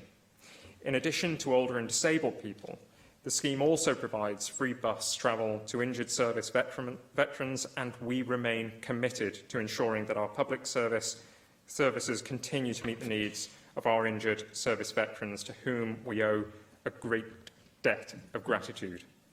On this basis, we are seeking views on how best access to free bus travel in Wales can be maintained into the future. In undertaking this consultation, I am also convinced that we should consider other groups that could benefit from lower cost bus travel as part of the transport contribution to our Prosperity for All strategy. In February, I extended the Younger Persons Discounted Bus Travel Scheme for a further year, and today I am also pleased to begin a consultation about how our scheme for younger people can be developed and delivered in the future to encourage more young people to use buses to meet their daily travel needs. The consultation will encourage and consider views from interested individuals, from groups, from organisations across Wales, and will look at how best to facilitate bus use amongst young people. The Younger Persons Discounted Fare Scheme consultation will last until January the 4th, 2018. And since April 2017, young people have made over 500,000 trips using the My Travel Pass, the Welsh Government scheme, providing young people with discounted bus travel in Wales. This illustrates the importance of this scheme to those users, but I wish to encourage even more young people to use buses by developing a new discounted bus travel scheme for younger people. I also hope that many young people whose only experience of bus travel is the daily trips to and from school will take advantage of an improved scheme to try the bus for other reasons, and having done so, they'll see that today's buses provide a really attractive offer. This scheme is currently based on a voluntary agreement between local bus companies and the Welsh Government, supported by local authorities. We need to give consideration to whether this scheme could be better delivered as part of a scheme delivered on the same terms as the older persons scheme, a mandatory scheme rather than a voluntary one. We should also consider the needs of the many people who are volunteering in our communities. We should actively consider whether there are opportunities to expand the current schemes to better meet the needs of people in our society. I believe that free bus travel makes a valuable contribution to improving the health and well-being of older people in Wales, enabling more people to remain active for longer, and so promotes independent living. The consultation on the mandatory scheme will be open until the 12th of January, and based on the results, which I will again publish, we will consider how best we can maintain our free bus travel scheme into the future in a climate of an ageing population and increasing pressures on the resources available to us. And I do think that today provides an excellent opportunity to consider both these schemes and how best we can deliver them into the future. Thank you very much. Russell George. Thank you, Deputy Presiding Officer. Can I thank the Cabinet Secretary for his statement today, in which you say that you are committed, of course, to the principles which has underpinned the free bus travel scheme. And this has been a flagship policy, of course, by the Welsh Government, and your predecessor, Mrs Hart, was particularly wedded to the principle of universal eligibility. So therefore, isn't it a case of, if it ain't broke, don't fix it? I would be interested in the rationale for a proposed change, as you've listed today. I would be interested in hearing from the Cabinet Secretary what his department has done to improve the way in which the current scheme is run, and what cost savings can be made in terms of administrating the scheme. Has the department done any work to ensure that it is certain that everyone who has a pass is eligible for one? What has been done to learn from the best practice as well from the Blue Badge scheme, which undertakes an assessment of eligibility? Now, as I understand it, 2019 will see a move towards electronic ticketing machines, and that new passes will be issued then as well. Has the Cabinet Secretary considered whether this will be an opportunity to tighten up the scheme and use new technology to help with the administration, reduce the cost of admin, and use potential fingerprinting technology to prevent abuse of the scheme? With regards to the concessionary arrangements for younger people and the successor scheme to the My Travel Pass, I very much welcome the fact that the Welsh Government are following in my party's footsteps in consulting on a new scheme to support younger people in using public transport. Our proposals have received overwhelming support. Young people tend to have the lowest wages and highest car insurance premiums, and travel costs are a significant barrier accessing jobs, training and social opportunities. So I therefore want younger people to benefit from the same travel concessions offered to Wales's over 60s. And it is clear that if younger people are introduced to public transport early, they stick with it and continue to use public transport in later life. So can you provide any commitment today, Cabinet Secretary, that any future scheme that is extended to 16 to 24-year-olds in Wales will have the same level of fairness, if you like, with those that are over 60? It is also, of course, essential that this scheme is properly funded in order to be a success? I know the government is very keen to talk about fully costed proposals, so on that basis can I ask what funding will be attached to your proposed scheme, as it's not clear from the draft budget? And finally, Deputy Presiding Officer, the My Travel Pass scheme has been characterised as having a disappointing take-up. I notice on your consultation document published today that 15,000 younger people have applied for My Travel Pass scheme. Are you happy with that take-up, can I ask, Cabinet Secretary? And how will you ensure that any successor scheme is marketed properly and in a way which encourages high levels of take-up amongst younger people? Can I thank Russell George for his questions? Details concerning some of those questions are contained in the documents, but I do appreciate that the member won't have had an opportunity as yet to be able to delve deeply into those consultation documents, so I hope I'll be able to answer each of the queries here today. First of all, I'd like to deal with the last point that the member raised, which I think is a very fair point, that the take-up of the My Travel Pass was not as high as I would have wished, I think not as high as anyone in this chamber would have wished. And for that reason, CPT have agreed to embark on a new marketing exercise to drive up the number of people that are applying for and securing the My Travel Pass. Indeed, I think numbers have now risen from 15 to well over 17,000. I'd wish to see those numbers increase still further. I'm going to return to the question of concessionary fares for young people in a moment, if I may, but I'll move first of all to the benefits that are offered to older people. The system is not broken, but as I outlined, we will see a significant increase in the number of people aged 60 or over as we approach the latter part of the next decade, and therefore we need to future-proof this important scheme today. Any changes that would be implemented would have to take account of the existing arrangements for people with passes. We would not, under any circumstances, be withdrawing them from those existing pass holders, but we do need to consult on the sustainability of the existing model. But as I say, currently it's not broken, but we need to future-proof it. We need to future-proof it in light, of course, of the fact that there is still no end to austerity and there are pressures on budgets right across government, and on the basis of the increase in the state pension age that the UK government is pursuing, and also consultations that are taking place elsewhere in the UK on this very same issue. The member asks a very important question about how we've learnt lessons, how we've improved monitoring, how we've improved delivery, and I think that's very, very significant, because better checks on the use of the passes has led to, as the member is aware, prosecutions taking place. That in turn is believed to have contributed to a reduction in the overall number of passenger journeys that take place annually from something in the region of 108 million not long ago to about 101 million last year. Clearly, better checks on use and reimbursements for concessionary fare schemes are leading to less abuse of the scheme, but we are constantly monitoring and carrying out spot checks to ensure that there is no abuse in the system.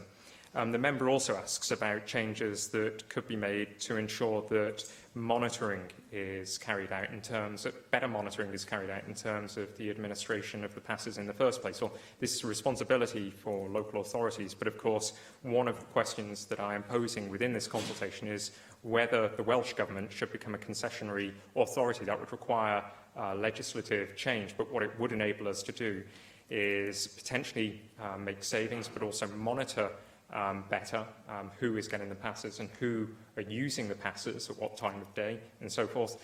But it would also enable us to deploy new technology consistently across Wales in the way that the travel pass is used. And the member identifies a number of new and emerging technologies that could see the way that we pay for or go about using free travel passes change considerably in the years to come. And if Transport for Wales were to be able to develop an integrated multimodal ticketing system for transport in Wales, with Welsh Government operating as a concessionary authority, then I am confident that we could exploit all emerging technologies for the purpose of enhancing passenger experiences. I'm going to come on to the question about youth concessionary travel now, specifically about youth concessionary travel. I should just mention, though, that as an alternative to Welsh Government becoming a concessionary authority, one proposal that should be considered as part of this consultation is the establishment of regional transport authorities that could, on a regional basis, manage this scheme. In terms of youth concessionary fares, I do welcome the Welsh Conservatives' engagement in this debate. I think it's very helpful, and it's certainly assisted in driving it up the news agenda. But I would advise the Welsh Conservatives to crunch the numbers more accurately in the future. The reason that I say this is that 25 million has been earmarked for the scheme, a scheme that they propose would offer free bus travel and a third off rail for 350,000 people. I'm just going to quickly crunch the numbers on behalf of the Welsh Conservatives. At the moment, there's about 16,000 to 17,000 pass holders. They'll take approximately 1.5 million journeys on buses by March next year, and therefore something in the region of 100 passenger journeys per pass holder. On that basis, and I think it would be entirely reasonable to expect far more young people to use a free pass than a discounted pass, but on that basis, we would expect the 350,000 young people to take something in the region of 35 million journeys annually, and therefore, with an adult ticket price, let's say we guess it, which is exactly what I think the Conservatives may have done, at £2, that would amount to something in the region of £70 million for reimbursement of bus journeys, and that's before you reach the cost of reimbursing a third of the rail travel costs. So I do look forward to receiving full details of how the Welsh Conservatives propose to provide that level of offer for just £25 million. But as I say, I do welcome their engagement in this very, very significant debate. And I also do agree with Russell George when he says that we do need to incentivise behavioural change in order to decarbonise the environment, in order to deal with congestion on our roads, and to ensure that we have a more physically active population. I do think that youth concessionary fare schemes have a crucial role in that regard. Thank you. I did allow you to do an exceptionally long answer there, but apologies. I have several people and people are adding to the list as we go, so I'm going to have to ask you to be a little bit more concise with the answers. Di Lloyd. Thank you, Deputy Presiding Officer. For a statement on the consultation on mandatory concessionary fares scheme in Wales. Now, obviously, Plaid Cymru fully supports the concessionary fares policy introduced by my former colleague and then Deputy First Minister of Wales and the Economy and Transport Minister at the time, Ieuan Wyn-Jones. Now, for these vulnerable groups, the elderly, the disabled and some injured service veterans, this concessionary travel scheme is vital in terms of tackling isolation and increasing social interaction, tackling loneliness and isolation, which is the topic of a review of the Health Committee that I chair at present. And certainly any attempts to diminish or reduce the provision in this area will be opposed in the strongest possible terms by Plaid Cymru. Therefore, I hear what you say, but will you categorically state this afternoon that there will be no reduction in the current provision available for all people that currently qualify for the scheme? And further to that, will you also categorically rule out raising the threshold as to when older people qualify for the scheme in future? I would also support any moves to further extend the young person's discount bus travel scheme. I'm aware of the time constraints, so I won't go into that, but there are clear benefits, as already stated, that this scheme for young people's travel brings. Could you clarify, finally, as to whether the Welsh Government is considering Transport for Wales as the national body that will administer the All Wales bus scheme instead of the local authorities? Diolch yn fawr. The answer is yes, that's a possibility. And with regard to the question that the member asked concerning young people, I can say that the consultation not only asks questions of whether we should extend the the current system in terms of the level of discount offered, but also in terms of the age of those who might be eligible. It also includes questions about the eligibility for perhaps carers and apprentices, and also it looks at the potential to extend the scheme to those who are in receipt currently, who are unemployed and in receipt of the Job Centre Plus travel scheme card. Now, I'm keen to ensure that older people in Wales right now can rest assured knowing that there will be no reduction in the current provision. The consultation that we are commencing concerns future arrangements in light of those pressures that I indicated to Russell George. We have to make sure that this scheme is sustainable for the future, that it is affordable for the future, and that the local bus services are sustainable themselves for the future. And that's why I'm particularly keen to gather opinion and gather evidence through these two consultations ahead of producing a number of proposals next spring for how we can modernise and strengthen local public transport right across our communities. Thank you. Mike Hedges. Thank you, Deputy Presiding Officer. Can I first of all welcome the statement? Can I highlight two things? The importance of dialogue regarding bus services. Too often bus services have been run by bus companies without enough dialogue with users and others. The second thing, the importance of bus-rail interchanges. I don't think you can overestimate the popularity of concessionary travel. Its support for it is overwhelming in my constituency.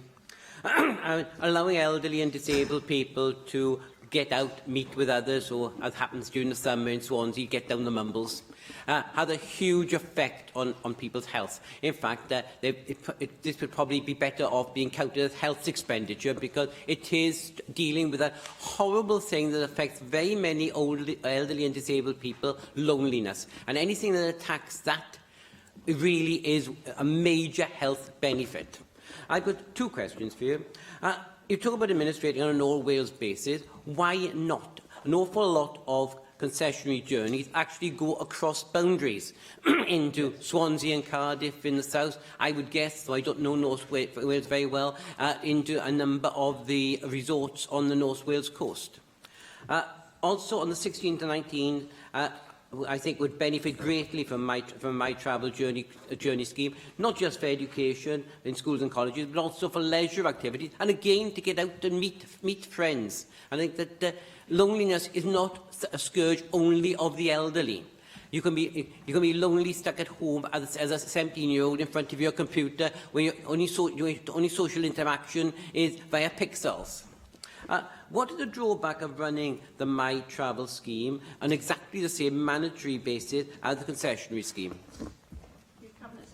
Can I thank Mike Hedges for his questions? I'd agree that that this initiative has been one of the greatest achievements of Welsh Government, and I'm in no doubt that it's contributed to the better delivery of public services, because it's eased pressure on many public services, including the NHS and the care system. The member is absolutely right, as other members were right, to highlight the value of this particular scheme in challenging loneliness and isolation. And this is something that doesn't just affect, Mike Hedges is right, older people. And that's why I'm very keen to seek views on how we can extend the scheme for young people.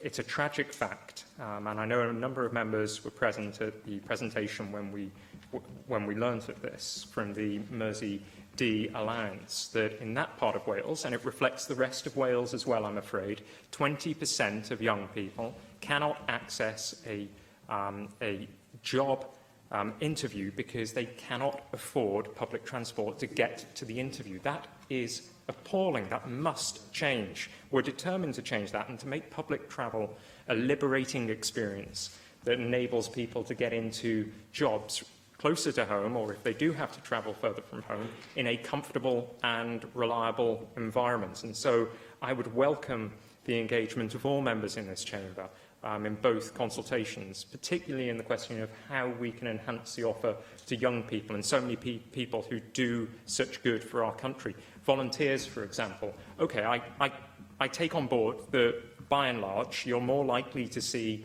people from higher socioeconomic groups and lower socioeconomic groups volunteering. But it's my view that if you are volunteering, we should give you something back. We should respect and recognise what you are giving to society. And so I very much welcome members' views on that particular question. And in terms of simply changing from a voluntary to a statutory scheme is concerned, that's one of the questions, whether we should do that. But I do hope that members take the opportunity, whilst answering that question, to look at the potential of extending and changing and improving the wider scheme, because at the moment, whilst a third off an adult passenger ticket is attractive for many young people, for others it simply is not enough, and we need to do more to liberate young people from unemployment, from loneliness and from isolation, and to make sure that we see the sort of modal shift that I think the Future Generations legislation requires us to deliver. In terms of national administration, I would wholeheartedly agree with the member that this is something that we should seriously look at. That's why there is a specific section in the consultation concerning this very issue. But as I say, it would require legislative change, whereas the potential of establishing regional transport authorities is one that would not require legislative change. I'm happy to change the law if that is the view of the majority of people who will be participating in this consultation, because essentially what we need to do is make sure that the system is right for passengers. Thank you. Jenny Rothbone. Cabinet Secretary, I welcome the opportunity to ensure that we can deliver the important concessionary bus fare scheme, but I don't welcome the suggestion from Plaid Cymru that we should keep the current system in aspect. It seems to me, I'm a discretionary bus pass holder, but it seems to me perfectly possible for 60-year-olds in work to not need a concessionary bus pass. And whereas it seems completely wrong that children of who are eligible for free school meals have to pay to get the bus to go to school. So I'm very pleased about your commitment to drive up the numbers who are commuting to work and school. But in a place like Cardiff, it's really, really difficult to get on the bus just when everybody's wanting to get to school and work at the same time. And I just wondered whether you consider limiting concessionary bus passes to, say, after 9:30 in areas where there's more demand than there is provision. And in light of the your mention of the Wellbeing of Future Generations Act and air pollution that we need to tackle, I wondered if you would consider incentives to make it more attractive for people to use the bus when they're commuting. For example, making all-day parking in city centres a lot more punitive so that people choose to do the right thing. And equally, looking at it in relation to free hospital parking for those who have a car, but no free bus passes for those who need to travel to hospital, seems to be a little bit out of kilter. And I feel we need to rethink that, as we're rewarding for people to do something that we're trying to persuade people for environmental health reasons to not do. So I welcome the consultation and look forward to seeing the outcome. Can I thank Jenny Rathbone for her contributions and her questions? I think she makes very many interesting points, and I'm looking forward to seeing those reflected in the response from the member. I do think that it's essential that we need to protect those who have the existing passes, but I also think it's essential that we future-proof this particular provision in light of the challenges that I've now identified on a number of occasions. I think it's also essential that we look at making bus services a greater enabling vehicle for those who currently face difficulties in connecting with goods, services and for leisure purposes, who struggle to connect with their friends and family. And in doing that, we need to ensure that we are identifying those groups who are currently marginalised. The member identified one particular group, children of those who simply cannot afford to pay for public transport. Certainly that's something that we would wish to take opinion on. But I also think we need to look at other areas of service provision that are currently not covered by the scheme. For example, other modes of transport, particularly in rural areas where you don't have buses. So, for example, do we need to look at extending the scheme to include taxi services? I'm also particularly keen to ensure that we examine the role of the administration and the cost of administrating the passes. At the moment, although you may be eligible for a pass, you may not be using the pass, and so the question will be, should there be a contribution to administering the pass? It costs us about £3 per pass at the moment. It's a question that I think is right to ask.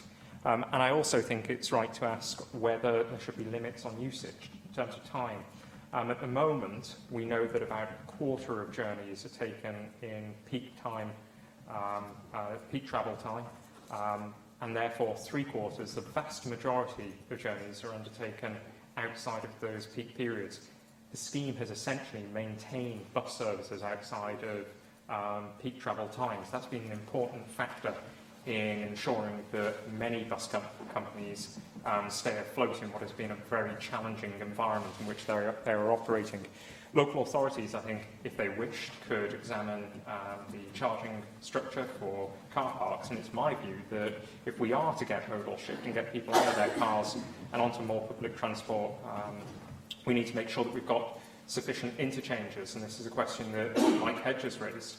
And I do think that the metro and the transport hubs that we can create through metro will deliver those opportunities for people to park their cars, get out of their cars, and get onto local buses or onto rail solutions. And I think that has to be right for the environment. That's good for individuals who will become more physically active. And it's also more productive for society because we're going to have more contact with one another. You know, we can't live in a society where our contact is all virtual. It's absolutely essential for our well-being that we connect with one another more regularly in person rather than just virtually. David Rowlands. I thank the Cabinet Secretary for his statement, and of course we in UKIP fully support the Welsh Government's free transport policy. Indeed, this was one of only 2 Labour policies that seems to have stuck in the minds of the Welsh electorate in the many years that I've spent campaigning.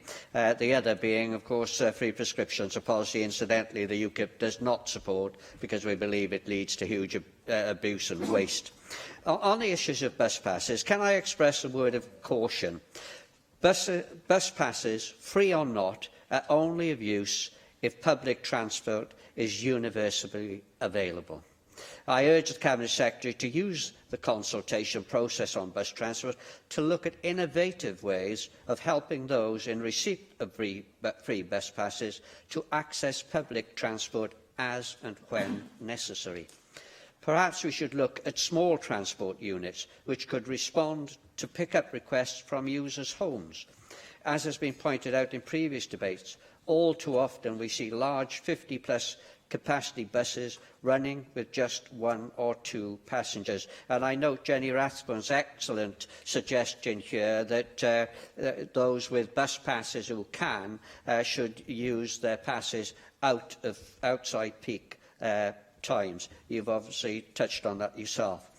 But given that this Assembly is committed to anti-polluting policy, surely large buses with large diesel engines running almost empty is completely contrary to meeting any reduction targets.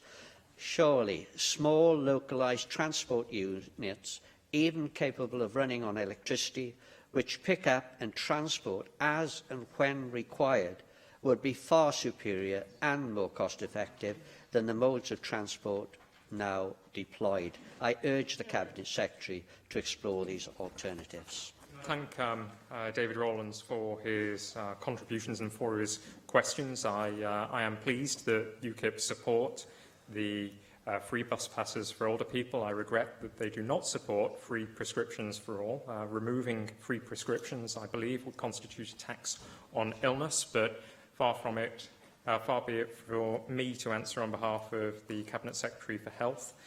In terms of the last point that was made by the member, he may recall that back in January I launched a 5-point business plan, and that was in response to the failure of a number of bus companies in Wales, including probably most prominently GHA Coaches. Part of the 5-point plan saw Business Wales assist local bus operators in identifying more sustainable business models, and part of that work in turn has identified the need to be more intelligent in the deployment of vehicles. It's not just David Rowlands. Lee Waters has also raised with me on numerous occasions the need for bus operators to deploy smaller vehicles where it is known that a route will only require a small vehicle, and it's not good for the environment. It's not good for the sustainability of bus companies to be operating vehicles that are expensive and will never reach capacity in terms of passengers on them. I wish to see that work continue by Business Wales, and I wish to see more local bus companies assisted by expert advisors. I think in terms of the availability of services, the member raises a very interesting point that in the future we are going to see quite radical change in the way that the public are mobile. And with the arrival of Uber and other operators, we will probably see an increasing number of operators offering a form of public transport that traditionally would have been delivered by small bus companies, but which could be delivered by connected vehicles. And so it's entirely possible that we'll see taxis operating more as small buses. That then presents a challenge to the existing bus operators, but it's something that I'm keen for my officials to work through and to explore the future potential of. I do think that we need to look at how we can ensure that there are services available to all people who may be in receipt of these passes. And for that reason, I've incorporated into the consultation the question about whether we extend the companion pass to 2 people. It currently applies to just 1 person helping disabled people, but I think that we need to ask the question of whether there are 2 companions needed. Okay, thank you. I have a number of speakers left, so I'm going to just ask, there's a very short introduction to your one question, and then that way we'll get all 4 of you in. Lily Morgan. Diolch yn fawr, Llywydd. Dwi eisiau canolbwyntio. Thank you, Llywydd. I want to focus on the issue of bus travel in rural areas. One thing that angers me more than anything is that as I travel around Mid and West Wales, seeing public buses travelling around costing thousands upon thousands of the public purse, and time again I see virtually no passengers on board. And the issue of ensuring that older people particularly can travel around our rural areas is extremely important. But my concern is that we are providing solutions that are appropriate for our urban areas in rural Wales, where a system which would be more flexible and responds to individual requirements would be more relevant. It is odd, I agree with David Rowlands on this issue alone, just so that we're clear on that. But I do think that we also have to look to the future and to consider electric vehicles. I think there is a revolution about to strike, and this is an issue where we have to take it seriously. Of course, we need buses to take students to college or school, for example, but this issue of having a flexible system where, for example, it won't be too long till we see driverless electric vehicles, but in rural Wales, as in all other areas, these vehicles need to read the roads. They can't read the roads unless there is white paint on the side of every road. Now, there are roads in some remote areas where that simply doesn't exist. I think the Welsh Government will have to think seriously about how that can happen in rural Wales, so that we do move towards a system where we do use electric vehicles, driverless vehicles in our rural areas. That's what I'd like to hear from you today. I was wondering whether you would be willing to consider that. Thank you. Can I thank Elena Morgan for her question? I think she raises a really, really exciting area of study at the moment, and it's one of the areas of work that the Automotive Technology Park in Ebbw Vale will be examining, because I think there are experts now. Indeed, there's Paul Davis within Industry Wales who's identified the need to ensure that connected autonomous vehicles are not just produced for urban use, but there is also rural use apply to their manufacturing as well. And for that reason, I'm keen to make sure that Wales is at the forefront of developing a rural autonomous programme, because it could be something that we could sell, roll out, protect intellectual rights for, and roll out right across the UK and indeed much of the Western world and more rural parts of and less developed parts of the world. So I do think as we horizon scan the potential of electric vehicles, we also bear in mind that connected vehicles and autonomous vehicles will lead potentially to fewer people owning their own vehicles, but hiring, renting autonomous self-driving vehicles. And that in turn could lead to fewer cars being parked up on driveways and on roadsides, and more cars actually being used more of the time on our roads. It presents huge opportunities, big challenges, but it's something that my department, my officials are currently looking at very much through the lens of not just how we can solve problems and take advantage of opportunities for urban areas, but how we can model bespoke solutions to more rural areas as well. Thank you. Hugh Rankin-Davies. I noticed that in Bristol, a youngster can travel within the inner zone all day long as much as they want on a bus for a couple of quid.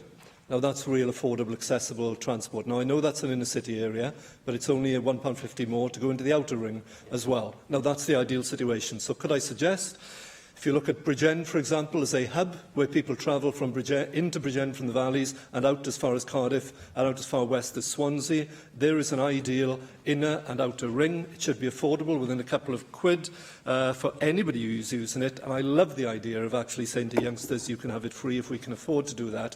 Because not only get them in the habit, but if you're working on a part-time casual job, where frankly they're paying you the minimum wage or below, they're calling you in when they want it, to ask them to pay a £5 to travel there and back is beyond the wit of men to actually make it affordable. So there's a perfect idea of a use of a hub, and we need zones that people can identify with in their travel to work areas. Can I thank Hugh Rankin-Davies for his question? It's a very important point he raises. It's covered on page 12 of the consultation document, the question of whether a user contribution scheme should be introduced. Now, this is something that we've seen in Bristol and in other parts of the UK as well. Mersey Travel Operator Scheme that I believe charges young people £1.50 for a single ticket, but £2 anywhere, anytime during a given day. This is incredibly important as we consider the cost of public travel for young people. So the questions that are posed within the consultation concern the potential contribution scheme, and we ask whether the cost of any journey, and I would base it potentially not just on a zone, but anytime, anywhere, so that it could apply equally to rural areas as it does to urban areas. We've indicated perhaps 20 pence, 50 pence, £1 or £2, or consultees can actually respond with their own suggested amount. But I think it is something that we need to take very seriously and consider very carefully. Thank you. Darren Miller.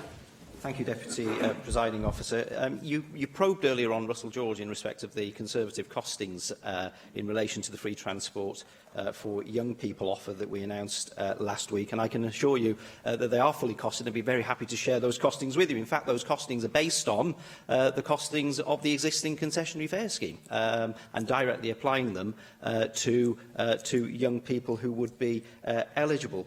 I just want to ask two questions, if I may, very briefly. The first is in relation. The first is in relation to the costs of the existing My Travel Pass scheme. It strikes me that for the number of individuals participating in that scheme, the figures for 2016-17 worked out at not far off £1,000 per individual who was participating. That seems absolutely extraordinary when you consider that you can buy an annual pass with most bus operators for less than 500 quid, and that pays for all your journeys, not just giving you a third off. In addition, you did make a brief reference to rail travel in your statement. Of course, students can take advantage of student rail cards at the moment, which are very often, in fact, they're currently on offer for 15 quid, which would give them a third off their rail fares. It strikes me that that students in particular are very often having to do long journeys, particularly to and from their places of higher education, in order to get back to their families. Will you look seriously at our proposals to extend, effectively make all young people in Wales eligible to access a young person's rail card within this offer that you are currently reviewing?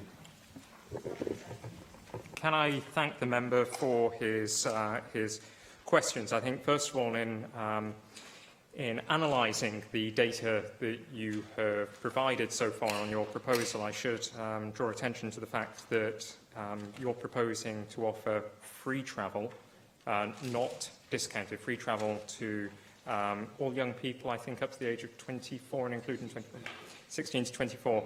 At the moment, the scheme, costed with a dodgy calculator from a joke shop, I think, the scheme currently provides approximately 1.5 million passenger journeys per year and costs 1 million, but that's only for a third off. If you were to then calculate 35 million passenger journeys, you're looking at a whole lot more, which makes it unaffordable within the current budget envelope that's been applied to it. Nonetheless, as I said to Russell George, I do welcome your contribution to this important debate.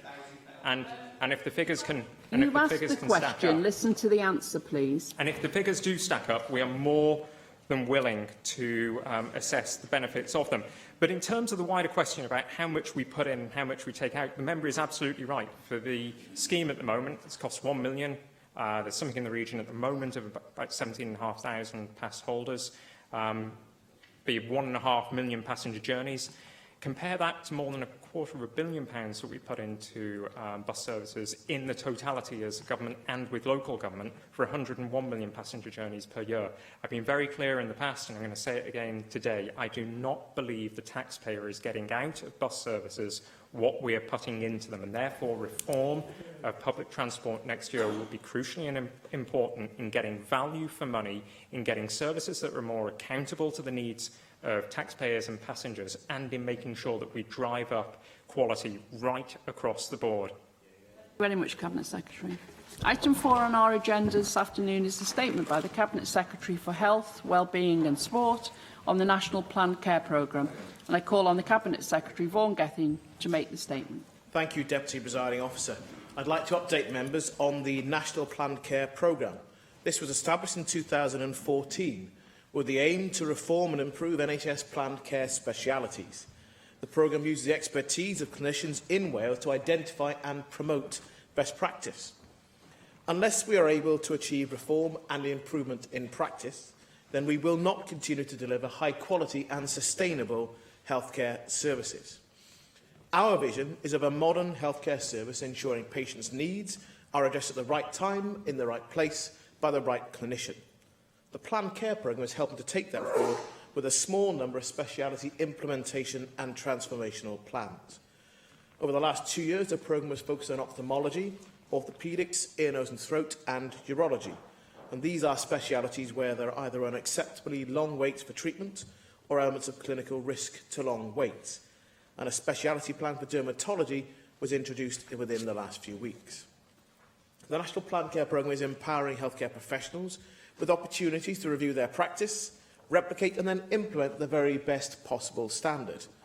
And an early focus of the programme has involved working with clinical specialities to help them understand the demand for their services, their capacity, and to support them to develop plans to bring their services into balance. And that means reform if we are to see progress. It's meant acknowledging limitations on the current ways of working and committing to addressing variations in practice within and between organisations. And those variations in practice also lead to some variations in outcome. When we launched the programme, we wanted to build on good practice that is already taking place within our system. We have a range of positive examples to highlight. In Wales, for example, we now have orthoptists giving injections directly into the eye to treat conditions such as wet age-related macular degeneration and diabetic macular edema, using a device that has been developed here in Wales by a consultant in Wales. In a number of health boards, people with hearing problems can now be examined by an audiologist without having to travel further than their own GP surgery, and that will now be extended to other health boards following a successful pilot. The redesigned prostate cancer pathway, which is now in place across Wales, involves a multi-parametric MRI scan followed by, or rather before, a truss biopsy, and that's significantly reduced the number of biopsies carried out, which we know are painful and potentially dangerous to the patient. The Planned Care Programme has published a small number of key impact changes. and these direct health boards to actively manage follow-ups, which is the next area of priority over the rest of this year.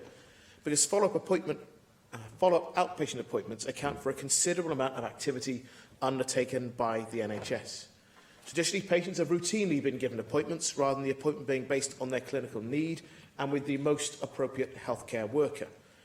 And evidence has shown us that around 9% of patients already do not attend their follow-up appointments, and that in itself is an unacceptable waste of resources. So we will focus upon reducing the number of follow-up appointments offered, as is clinically appropriate and for the right healthcare professional. Some of the changes that I expect to see rolled out across Wales include the rollout of more virtual clinics. The introduction of virtual reviews and patient-reported outcome measures in Cardiff and Vale reduced the number of hip and knee appointments needed to be seen by a consultant by 70%, that's 70. Health boards need to redesign appointments so patients can receive all necessary treatment in one visit, also known as more one-stop clinics. And these are already being used extensively in urology and are receiving a positive response from patients. And the training of healthcare specialists to undertake appointments releasing consultant capacity. In Wales, we're rationalising, for example, our ophthalmology services by increasing the number of appointments done in the community using optometrists and nurses, and that's released capacity in busy consultant clinics, more capacity for people who really do need to be seen by a consultant. And we are already receiving, from these changes, positive feedback from clinicians, operational staff and patient representatives who have been involved since the programme was established. So the Planned Care programme is starting to deliver changes. So some of the outcomes already achieved include the introduction of national follow-up guidelines for ENT services.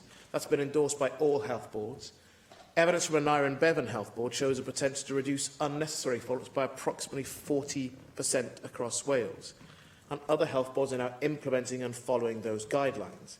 They already have an impact as patients waiting for their first appointment across Wales have reduced from over 3,000 in March 2016 to 1,949 in March 2017. Then there have been 863 fewer referrals this year compared to the same period last year. More patients are now being seen by an audiologist rather than an ENT consultant. That means around 72 patients per month are now being seen on a revised pathway direct to an audiology service. That means across Wales, patients will be seen quicker as they're not waiting to see a consultant in clinic, but will be seen and assessed in appropriate community settings. And our National Clinical Musculoskeletal Assessment Treatments, that's CMAT for short, our principles document has been agreed based on best practice models currently in place in well-established services. And starting last month, that's now being rolled out across Wales. And that should ensure that patients with musculoskeletal problems have access to a wide range of community-based treatment opportunities in addition to secondary care services. And that should ensure that patients are seen by the right healthcare professional as appropriate. It should also reduce demand on our orthopaedic services. Health boards in Wales have seen a reduction in the number of urgent suspected cancer patients being referred into secondary care since asymptomatic non-visible haematuria guidelines were adopted. In ophthalmology, the number of GPs referring patients to secondary care since the programme started has reduced from 17,775 in September 2015 down to 14,268 in March this year. So as a result, more patients are being seen in the community by optometrists. It is still the case that some people still wait too long for treatment. Health boards have action plans in place to reduce long waits, and last month the Welsh Government invested an additional £50 million to help the NHS further improve waiting times. We are seeing improvements in planned care services, however these are not happening quickly enough. There needs to be a greater pace and consistency amongst all health boards in delivering improvement.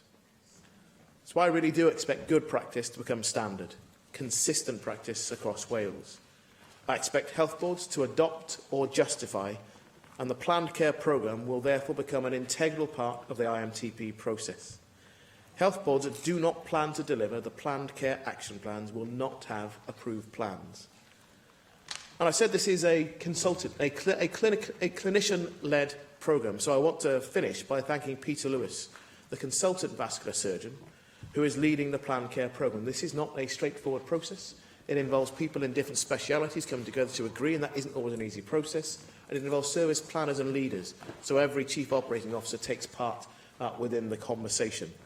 But the straightforward challenge now is how our National Health Service, delivers against this clinically led improvement programme that Peter Lewis has helped us to create. And there is a really significant prize for staff and the wider public in reducing waiting times, reducing variation, whilst improving efficiency and outcomes for patients. So I look forward to seeing action this year and the next in every health board across Wales. Thank you very much. Angela Burns. Thank you, Deputy Presiding Officer, and I'd like to thank the Cabinet Secretary for his statement today. In your statement, Cabinet Secretary, you highlight some welcome examples of good practice. What I'd like to know, though, is when could we see the results of all the pilots that were run, good, bad or indifferent, such as the health literacy questionnaire that was run by Cwmtath or the patient activation measures that were run in Cardiff and Vale? Because I think we can learn lessons from all the pilots. Is there anywhere we can go to have a look at them so that we can evaluate each and every one of them? Could you also confirm that you are reviewing best practice examples, not just within Wales, but whether you're looking at other countries, either other home nations or within Europe? What are you using to benchmark these best practices so that something we think is good really is absolutely the best it can possibly be? And how are you monitoring against developments in good practice elsewhere? My third question, Cabinet Secretary, is I'm a little bit concerned by your comment about the 9% of people who do not turn up for follow-up appointments. That is obviously totally unacceptable, and I agree with you on that. But you mentioned that your way of dealing with it will be to stop offering so many follow-up appointments. Could you please clarify whether you already know the type of person who is likely to be in that 9%? Have they not been turning up because actually we've just been far too extravagant and offered them follow-up appointments when it wasn't clinically necessary? Or are they just people who've not turned up because they feel better and so they can't be bothered? Because what I wouldn't like to see is by refusing or by deciding to offer less appointments, we're throwing out the baby with the bathwater, and people who do need follow-up appointments are not given those. Virtual clinics. Really welcome step forward, and I think that's a great idea. But could you please tell us what you're doing to ensure that poor broadband or poor IT knowledge does not stop those who need to use them or could use them from using and being part of a virtual clinic? And finally, Cabinet Secretary, one co-designing planned care event was held in 2015, and there were 2 planned for 2016. But search as I may, I cannot find the information that says whether or not those events went ahead. Could you please tell me if they did go ahead? And is this an ongoing programme? Are there more of these co-designing planned care events in the pipeline? Is this what forms Peter Lewis's thinking on delivering the model that we have here before us? Because I think it's very important to be able to invest all of our stakeholders with real authority and real ability to take part in delivering truly integrated services. Thank you. Thank you for that series of questions, so I'll be happy to respond to. On your first point about all the pilots and evaluation and whether all the evaluations are available, I couldn't actually tell you to hand each one of the lists that you've set off and where it is and isn't available. What might be helpful, though, if you write to me with a list of the particular areas that you're interested in, where you're not sure if there's been an evaluation of a pilot, and I can then respond to you and then make sure that other members are copied in as a result. On best practice, it's interesting, I've had a number of interesting meetings with Peter Lewis talking about where, from the start of the programme to carrying through. And one of the phrases he used, I think, is very useful, is about adopting a best-in-class standard. So understanding what is the best-in-class, having evidence to get there, and then saying this is what we now need to do. And in doing that, there is evidence from within Wales, but across the UK system as well, of course. And an interesting part is that actually our surgeons, for example, but also clinicians at every level, are interested in what happens internationally as well. So we have that evidence that is being brought to us and is available. What I don't want to do is to get stuck in looking for ever more evidence before we decide, actually, this is what we need to do in the here and now, and here's how we need to plan our service. That's understanding both the demand coming in and how that's managed, as well as then deciding when we need different parts of our system to see them, how do we do that? Because otherwise we'll never plan for a service. We'll always be thinking about the next step and the next change in demand and then how we actually have our activity to match it. And some of that then comes back to your next series of questions about the do not attend rate and reducing follow-up appointments. we're exactly in the space of making sure that we, A, want people to attend appropriate appointments, and that people will continue to be offered an appointment that is clinically appropriate. The first point is that we already recognise we drive unacceptable waste and variation into our system, in some parts of it, by offering standard follow-up appointments that are not clinically appropriate. And it is also then about understanding if somebody needs to see, who do they need to be seen by? That's why in ophthalmology field, for example, we already now are moving to a system where we're managing more and more of those follow-up appointments in the community. So if you go into a range of your high street optometrists, they will be able to tell you about a range of the services they now provide. And actually, when I've spoken to optometrists during ICARE Week, they were generally excited about what they were doing. In fact, one optometrist described to me as, this is great, it's wonderful. We're now having people referred to us on an emergency basis, in one instance, by GPs, that didn't happen before, but also we're doing more and more of what happens in the aftercare. So before we used to be a giant refracting machine, and now we're using our clinical skills we've actually got, and it makes the job more interesting. That's the same in a range of other areas as well. And, orthopaedics are another example where we have a hugely inefficient system in some parts of our service. And there are real gains to be made in efficiency and value for the citizen, but also for the whole service as well. Now, that does require change in behaviour from a range of our clinicians who are deciding whether to provide people with follow-up appointments. And virtual clinics, and these are a really good example of how people can receive care from a clinician where it's appropriate, from a consultant potentially, who is fixed in one point and where people travel to a different one. For example, I saw this directly in Betsy Cadwallader. I was in Ysbyty Gwynedd, and the consultants there were able to provide a clinic with very high-quality images from people who were many miles away, but for them it was an easier place to go to. And there's something here about understanding the quality of our broadband network and the work that my colleague Julie James is leading on, understanding how and where we have the high quality of broadband available. And that may mean a short distance time for people, but it will be more local to them to receive their care. And that goes into us having more care delivered closer to home. I'm going to talk about co-design events. We have had 2 events within the last year as public large-scale events, but it isn't just the large-scale events. The PREMS work, the patient-reported experience measures, and the PROMS work, the patient-reported outcome measures, really matter. Because that is about us trying to understand on a regular basis what matters to patients in terms of experience, what matters in terms of outcomes, and how we then deliver against that. So people are actually giving information that will be acted on in our system. So we're trying to do the right things. As I say, my frustration and my desire is that we do more of that, more consistently, and at greater pace. Rhys ap Iorwerth. Diolch yn fawr iawn, Llywydd. We have a portrayal here of a situation that is under control. And of course, there are areas, be that geographic areas or areas of specialism, where great ground has been made and things are getting better. And there are signs that things are getting better. But certainly for too many patients, especially in orthopaedics and ophthalmology, certainly in the Betsy Cadwallader area, there is real cognitive dissonance here, hearing a Cabinet Secretary saying that things are getting better when that does not reflect the reality on the ground. How can we have 100+ week waits for urgent referrals in orthopaedics when a Cabinet Secretary claims that things are getting better, although not fast enough? How can we get people to accept that things are getting better, that we're on a road to improvement, where we have in Ysbyty Gwynedd, for example,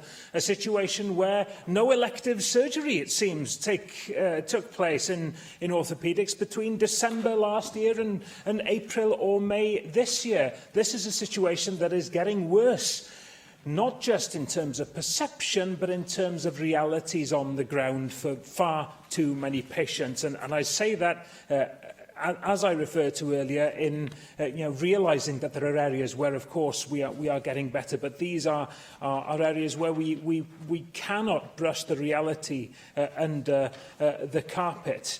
Let me ask a number of questions. Would the Cabinet Secretary support a full audit report of management of waiting lists, looking at how management of waiting lists play into delays, how much of a factor poor management is, whether the NHS will have systems in place that stop operations being cancelled because a consultant is on annual leave, for example, which is a predictable event.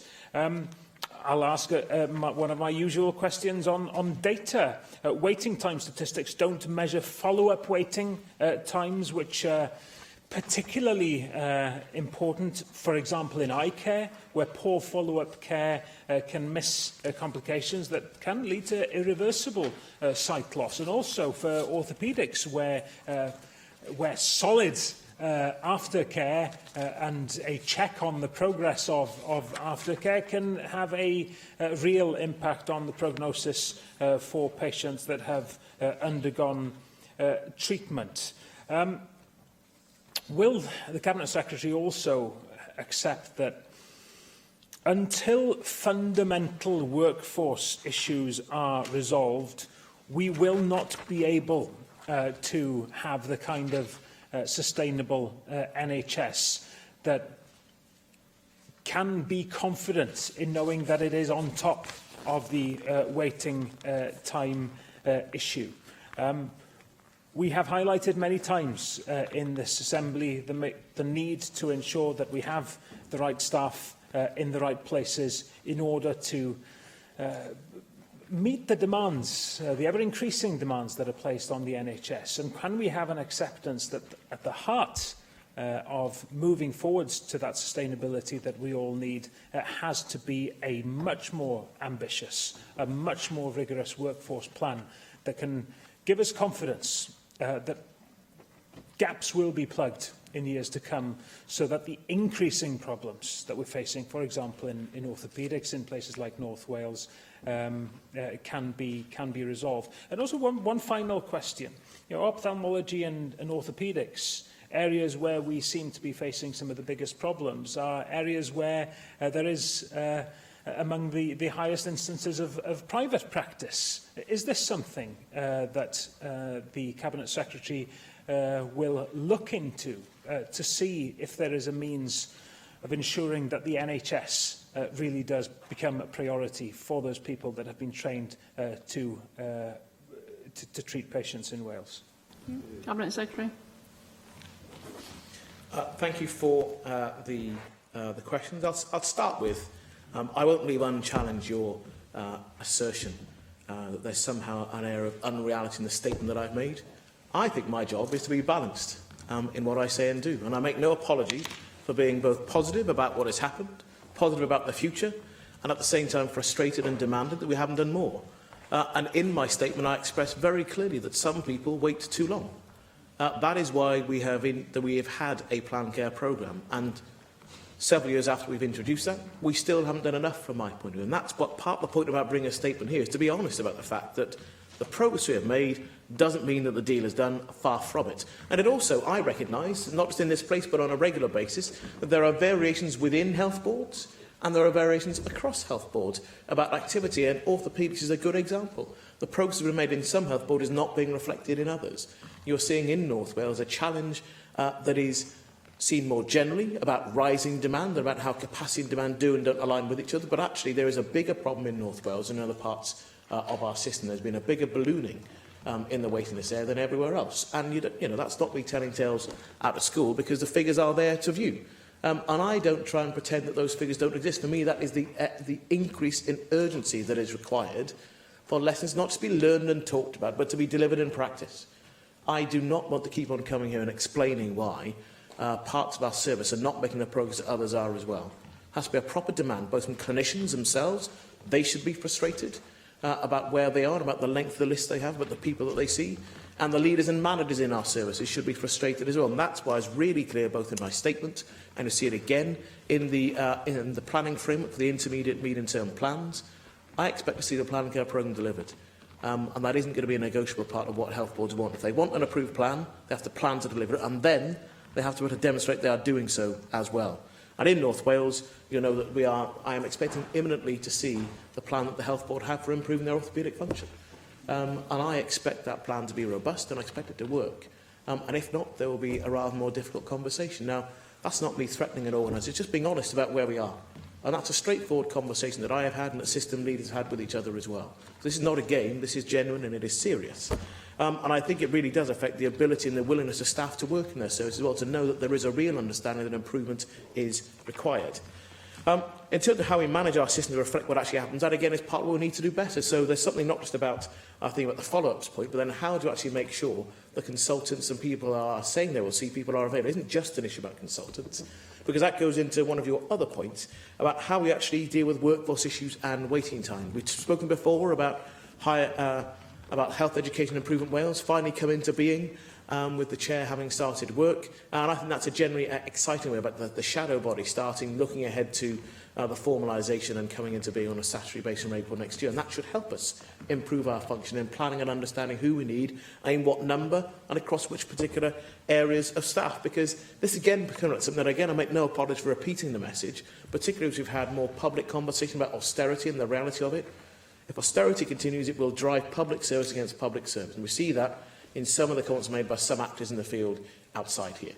Actually, whilst austerity continues, we have awful choices to make where there can be no winners. It is simply about how we make difficult choices between different parts of the public sector.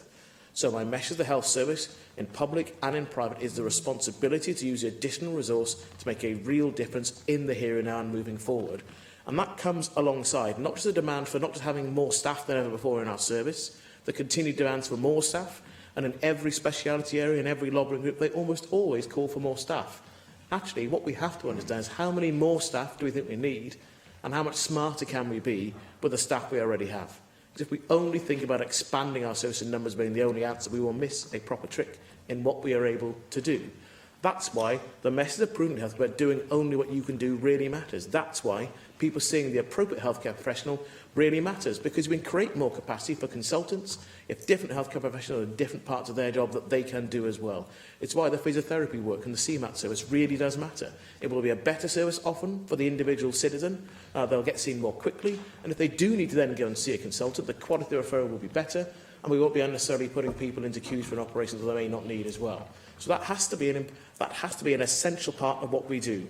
And I finally just want to do your point about follow-up and RTT. I don't want to avoid this because I think it's really important. I've acknowledged previously that there are some of our measures on RTT that don't necessarily make sense. They don't give us the assurance we'd want to because they're only measuring activity and time at a certain point. And at that point, it may not be driving the right clinical behaviour. So on eye care, for example, I accepted that our current measures probably don't give us the fullest reflection and assurance. And that's why work is already ongoing with a pilot that is due to start this autumn in 2 health board areas, in ABM and in Betsy, looking at what we could do to have a new set of measures to drive more appropriate clinical behaviour. And we'll then have a better understanding of the risks we are carrying in our system and a proper identification. And that does look at follow-ups where it's clinically appropriate to do so. So we'll have a system that I think will make more sense, but it won't be comparable with England.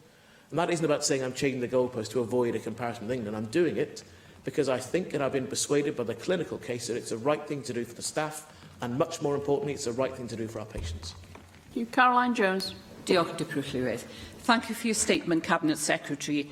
No one in the Chamber would disagree with the overarching principles of your plan, which include improving patient experience whilst keeping the costs of care to a reasonable level. And in this respect, the 1,000 Lives improvement to help Welsh Government and NHS Wales establish sustainable services and improve patient experience in planned care specialities is welcome.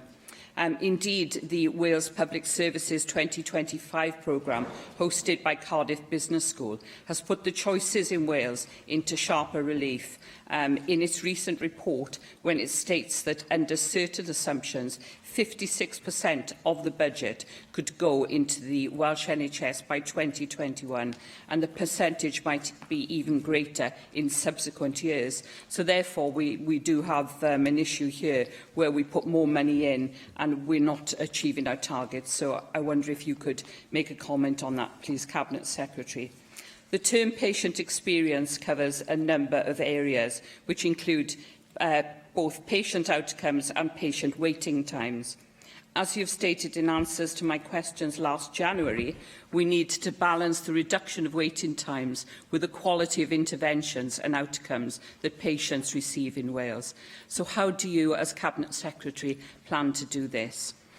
I welcome the news in your statement concerning the redesign of the prostate cancer pathway across Wales, having heard from many constituents in my region about the difficulties of previous treatments that were around before the pathway. Similarly, the rollout of one-stop clinics mentioned in your statement is also to be welcomed.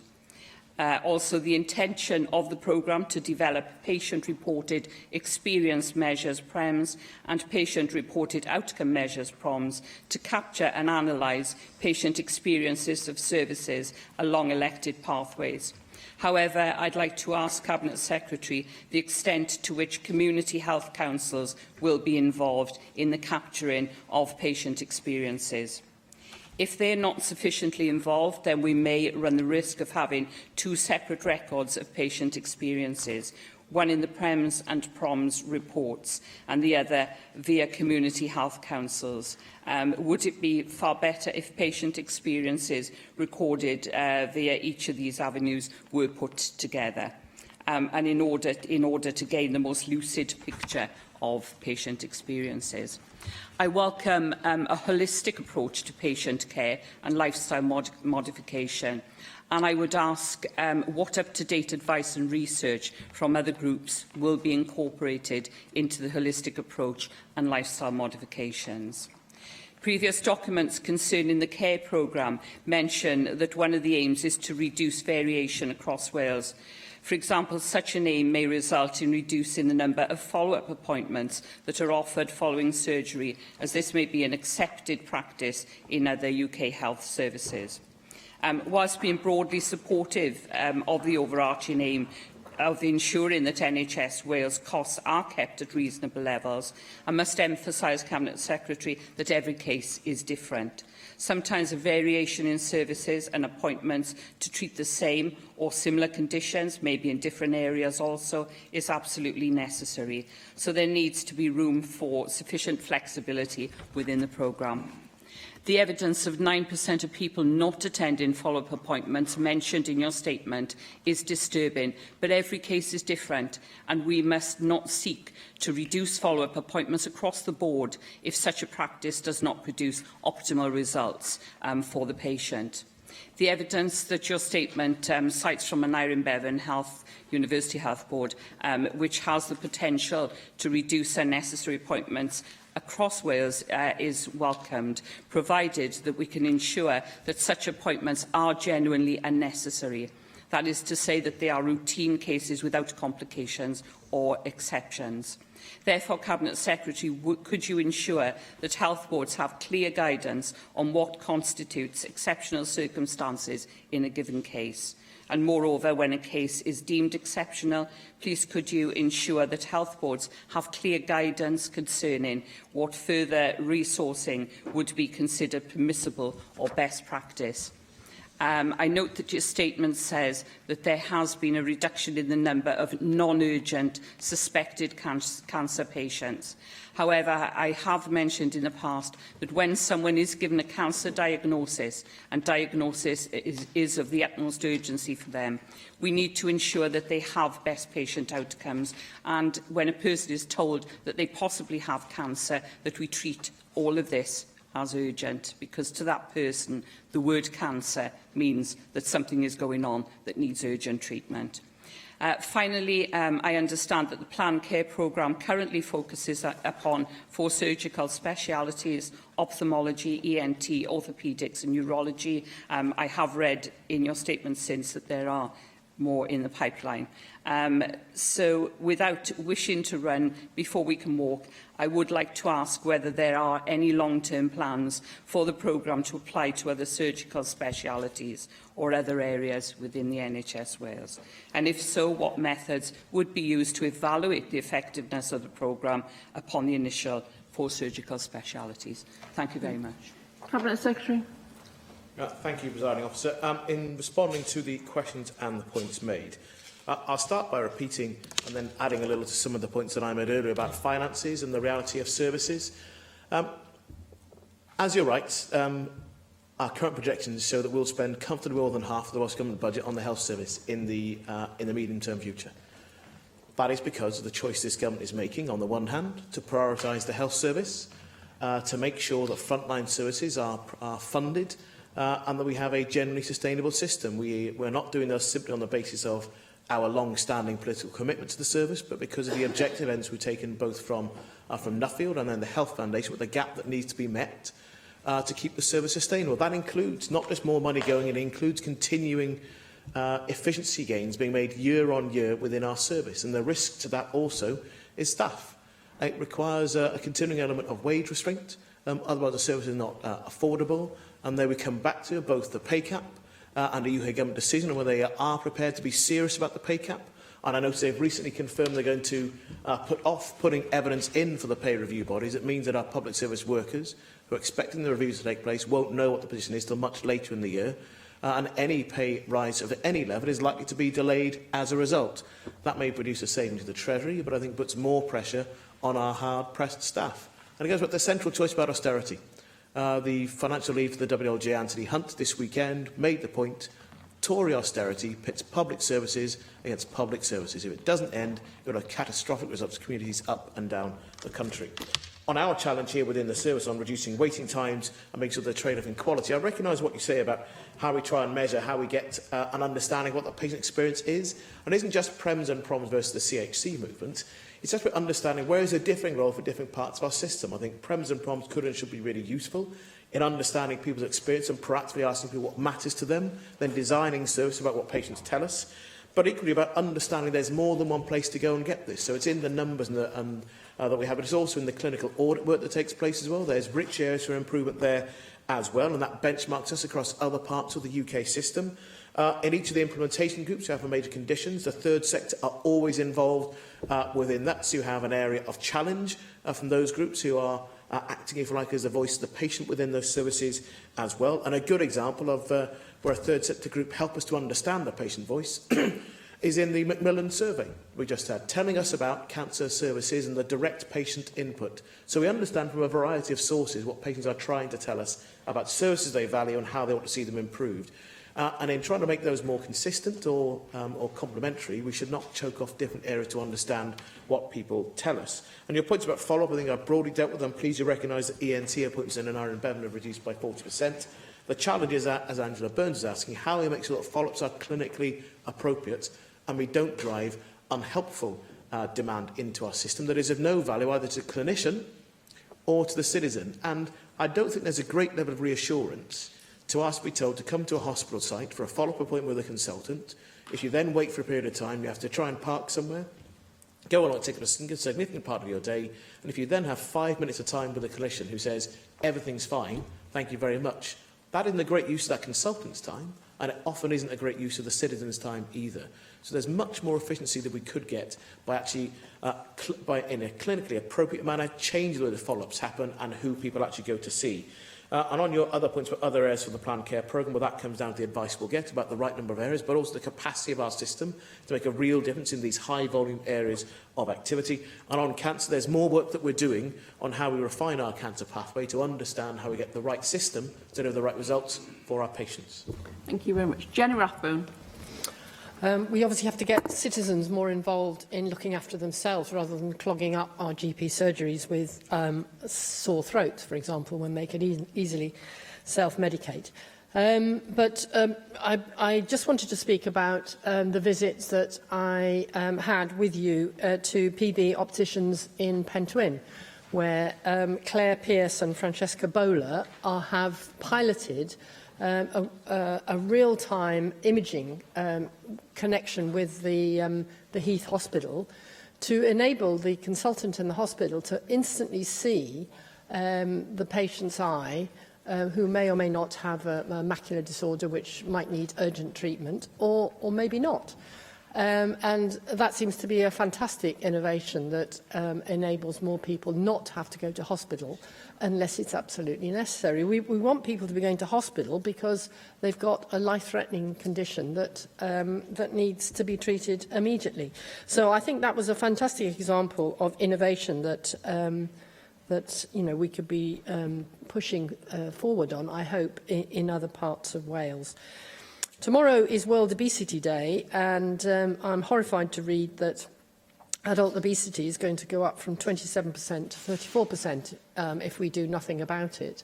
And we clearly need to change the conversation with citizens if we are going to prevent the collapse of our health service under pressure from increases in cancers and diabetes and other conditions that are related to obesity. In terms of, I welcome the virtual review that's gone on of hip and knee appointments, which has reduced massively the numbers of people who need to be seen by a consultant.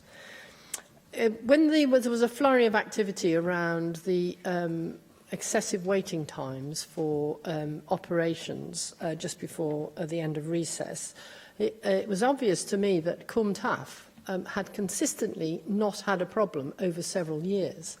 So I wondered how the Cabinet Secretary is ensuring that best practice, which appears to be present in Cwm Taff, is being rolled out across the rest of the health boards to ensure that we're doing the right thing to ensure that people aren't waiting longer than they need to, and we're eliminating unnecessary consultations from the system.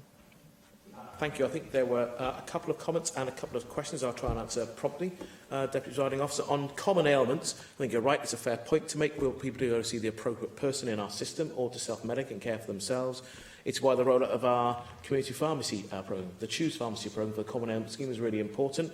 And we're making very good progress, having more and more pharmacies available for that first point of contact without needing to take up GP time. On the point about PB opticians in Pentwyn, I'm genuinely excited about the pilot that they are taking part in with another larger multiple optician Specsavers in the middle of the city and also in your constituency. And I'm interested in having a follow-up visit with them as the model they're piloting is then used over a greater period of time. So I hope to go back over the new year to look again at, with months of practice, whether that is delivering the gains that we think it could do, both for the clinicians in either setting, but also importantly for the citizen as well. And assuming that works, I am then keen to see that rolled out across the rest of the country as well. So it's a really exciting pilot to be taken forward. And on the point about obesity, you'll know that Rebecca Evans is leading our national strategy to draw together, because we recognise that our challenges about diet and exercise are real and significant challenges in almost every area of activity. And actually, encouraging people to maintain a healthy weight and more activity is a really important part of driving demand out of our system. If we can't do that, we have very real challenges about having a more sustainable service. So I do look forward to us being able to take advantage of the ability to do that. And I'm optimistic about where we will be as a government. The challenge is, can we persuade the public to do more things for themselves? It's in their interest to do so, and not simply about making life easier for the government. Thank you very much, Cabinet Secretary. Item 5 on the agenda is a statement by the Minister for Lifelong Learning and Welsh Language on the rapid review of the Welsh in Education Strategic Plans of 2017 to 2020. And I call on the Minister for Lifelong Learning and Welsh Language, Alan Davies, to make the statement. Thank you very much, Deputy Presiding Officer. Welsh in Education Strategic Plans have established a sound basis for planning Welsh medium education, but so much has changed since the Schools, Standards and Organisation Wales Act 2013 came into statutory force. We now have to adapt and modernise the way in which we plan Welsh education to reflect the ambition set in Cymraeg 2050, recognising that education is a key catalyst for change. During the summer, I laid out the government's plan to reach 1 million Welsh speakers by 2050. This will require ambition, support and leadership from local authorities, governors, head teachers and, of course, parents and students themselves. To reach our target of 40% of learners receiving Welsh medium education by 2050, all of us have to collaborate. I was disappointed with the level of ambition within the WESPs at the beginning of the year, and that's why Aled Roberts was appointed to undertake a rapid review of the system and to engage with local authorities on their current plans. Deputy Presiding Officer, RAPID is a fair description of the whistle-stop tour of Wales undertaken by Aled Roberts. I'm very grateful to him and to all 22 local authorities for their cooperation at such short notice, as well as other influential stakeholders for their commitment and input. It's important for us all to note that many people across the country have collaborated very hard together in order to reach the aim where we all want to be. Aled's report provides 18 recommendations for the future development of the WESPs. I will be accepting all of the recommendations. This process has given me an independent overview of what needs to change and how we can implement those changes in the most inclusive way. Aled provided us with a review of each local authority's WESP. In early August, I wrote to each local authority to share these comments. My officials have worked closely with local authorities during the past month in order to amend, support and challenge these plans. We are expecting to receive the revised WESPs during the coming weeks. Aled's report also offers recommendations for developing the future planning of Welsh medium education. These include reviewing the timetable of the WESPs to coincide with the Welsh Government's capital schemes, specifically the 21st Century Schools programme. Capital investment should be targeted to ensure a correlation between preschool and schools programmes. Secondly, a panel should be established, or a board, to discuss and evaluate the changes needed in terms of the legislation and regulations prior to their introduction to the Assembly. Thirdly, strengthening the strategic relationship between local authorities and Mudiad Meithrin in order to ensure growth at local authority level that will contribute towards the Welsh Government's targets on the journey to 2050.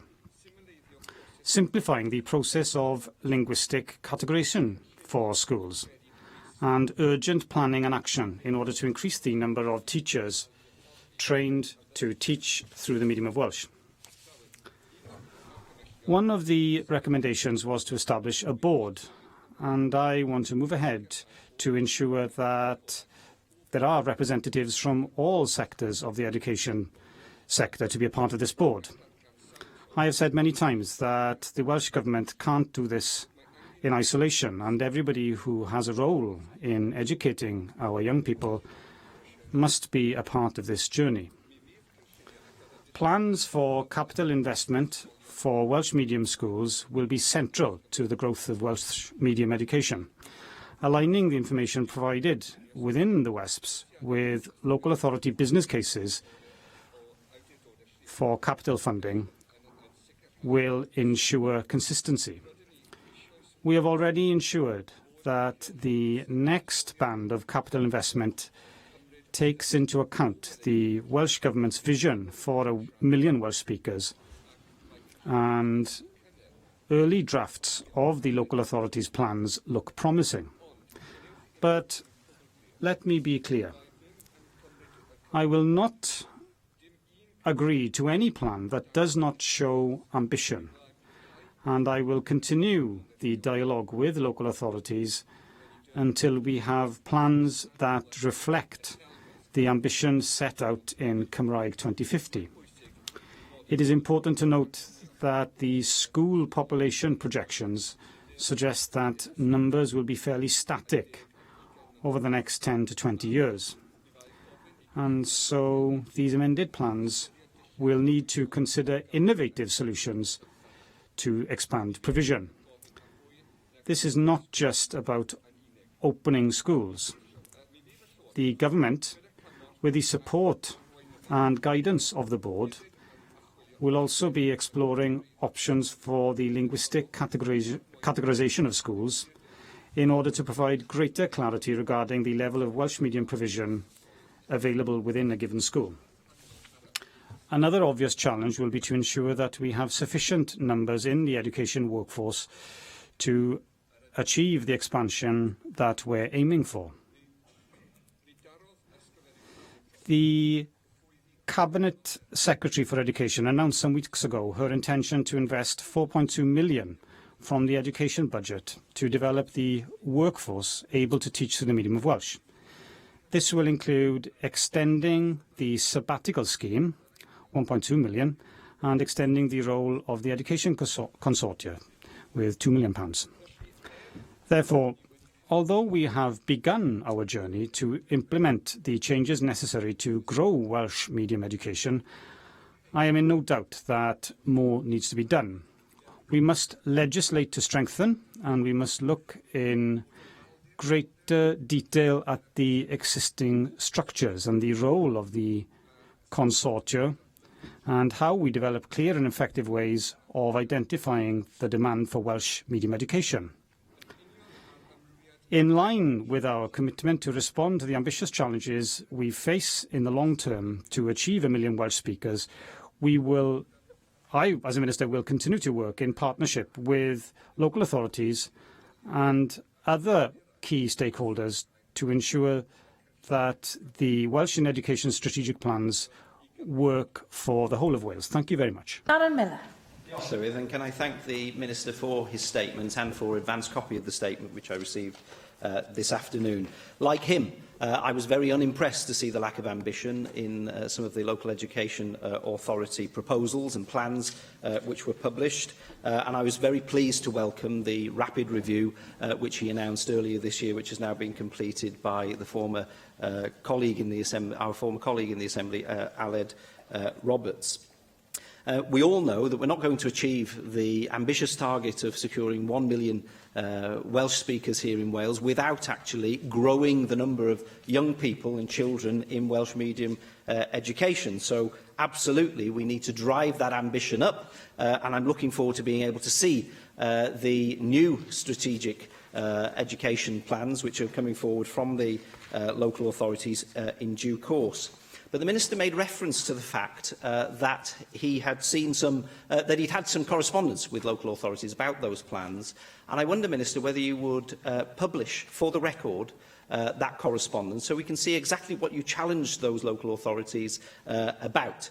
Because I think in the interest of transparency, so that we can all agree with him and perhaps support the suggestions that he was making, it would be good to see that on the public record. I also note, of course, that that the Minister's made quite rightly a reference to the proposal to establish a board to see the improvements through, and has suggested that that board will include representative small sectors of education. I was particularly pleased to hear him refer to the nursery education sector, the Cilch Meithrins. And in fact, I would go so far as to say I was at my local Cilch Meithrin in Abergele, which was celebrating its 50th anniversary on Friday. And I can see just how valuable that is and what an asset that is to the local community. And it's the success at that very early age which then encourages parents to get those children moving on into primary education through the medium of Welsh, and indeed gives them the confidence to allow those kids to go on into secondary education. One area that you haven't talked much about actually in your statement is the role of the further education sector. And I wonder if you could tell us to what extent they're engaging with local authorities, because obviously one of the weaknesses that Aled Roberts did identify was the need to ensure that there was progression enabled, if you like, and there was a significant growth in further education through the medium of Welsh. We know that it's not where it should be at the moment, and we've got children and young people leaving their secondary education, wanting to go on to further education through the medium of the Welsh language, and they simply can't get it. And where it is available, it's a sort of phony provision, because very often it simply means doing exams through translators, rather than actually being able to do the whole gambit of their courses through the medium of Welsh. You've also made reference in your statement to the valuable role of youth work, Welsh language youth work. And I know that one of the things that we've been looking at in the Children and Young People and Education Committee is the provision of youth work across Wales, and one of the concerns that we flagged up in our recent report was the need to ensure that there is access to Welsh medium youth work provision. Given that faith communities across Wales are the single largest provider of youth work in the country, can you tell me what activity is going on in terms of engagement between your government, what sort of levels of engagement you expect the local education authorities to have with faith communities, given that they're such significant providers, and where there may be a need to support some of those faith communities to introduce more Welsh into their provision? Is that something that the Welsh Government would be interested in doing? Note also that you made reference to the anticipated population projections in Wales for school populations, and that the Welsh Government expects it to be fairly static over the next 10 to 20 years. Now, we know that local development plans are rolling forward across the country, many of them with significant housing growth. In North Wales, I think if you tot up the individual local development plans, it's around 100,000 new homes which are planned over the course of those plans being implemented. That's a huge, 100,000 population terms, rather, that we're going to expect to grow that population by just in North Wales alone, and I suspect that similar levels of growth are planned for elsewhere. Can you tell us whether you take into account that growth within your estimated population figures, and also advise on what you expect local authorities to do in terms of those Section 106 monies that might become available as a result of that growth for investment in the capital infrastructure to support the growth of Welsh medium provision in the communities that might be affected. I am concerned, frankly, that the existing Welsh language impact assessments which local authorities are required to undertake with regard to developments over a certain size, that they're not always looking for opportunities through their Section 106 agreements, to extend Welsh medium provision in their communities. And I think that that is something that perhaps there's been a bit of a blind spot to, and perhaps you can tell us whether this is something which is emerging as a theme from some of the draft WESPs that have been presented to you. And finally, just on the subject of the timetable for any legislation that might emerge. Obviously, once the board is established, I presume that you will task it with exploring how the legislation can be best framed and to bring proposals forward to you. But clearly, we need to make some rapid progress in this Assembly in terms of trying to set the path going forward so that we can achieve the ambition that's in Cymraeg 2050. And I, for one, would like to see a very clear timetable for that board to work to, so that we can hold you to account as a government minister for delivery against that timetable. And I wonder whether you've any idea at the moment in terms of an indication as to when you expect that board to be able to report back to you. I know it's not been formed yet, but to report back to you in terms of the timetable for any legislation for the framework that might be required. Thank you. I'm grateful to the Conservative spokesperson for the constructive way in which he has approached his remarks this afternoon, and I think there is a fair agreement on the basic analysis that we've made on all sides of the chamber, and agreement that we all need to share the same ambition and level of ambition for the plans in each local authority area. Can I say to him, I expect to be able to publish the agreed WESPs by the end of the year, and I will look then at how we publish all the sustaining and supporting information, and look at how we provide members with all the information they require, both to hold us to account in terms of the decisions that we take, but also in understanding the way in which we developed policy in this field, and to enable others to understand the process that we've been through over the last period. I've made a number of statements in this area, and I hope that I've been consistent in the approach that I've taken, in that I've sought always to build bridges, and I've sought always to reach agreement. I've sought always to encourage, support, enable, facilitate. I've sought always to have a conversation rather than simply send letters and demands and diktats from this place. I hope that this approach is going to bear fruit, and I hope that the approach of working together across all parts of our country is one which will receive broad support on all sides of the Chamber again today. In terms of establishing the board, as I said in my statement, I will look towards how quickly we can move forward to doing this. You've asked a number of questions on legislation. Clearly, I published a white paper on the Welsh language in the summer. These proposals are not a part of that white paper. However, I don't have any formal proposals yet for primary legislation. What I want to be able to do is to look at the interplay between primary and secondary legislation. Some of these areas are the responsibility of a Cabinet Secretary for Education, and we will need to take a considered view on how we approach having a holistic and comprehensive statutory framework which enables us to take these decisions, but also which enables us to have coherence on the statute book. So I will look at the relationship between primary and secondary legislation, and when we're in a position to take decisions on that, I will make a further statement to this chamber. I hope the member will forgive me for being a little reticent with timescales on this. I want to be able to consider the proposals that I've made in the white paper first. I want to be able to ensure that we have a coherence on that area of policy, and then to ensure that we have coherence in terms of our current set of WESPs, and then learn the lessons from both those two policy imperatives before coming together to provide further clarity in terms of how we will take forward any legislation in this field. But certainly I will be coming back to the Chamber to make further statements on all of those matters. In terms of moving forward, the issues over early years and nursery education are areas which I've been given some great consideration to. We are aware of a number of examples. The Cabinet Secretary reminds me of a situation in her own constituency in Builth Wales, where a maithrin has led to a growth of Welsh medium education in that town. And it's an interesting example, I think, of what might be possible in other areas as well.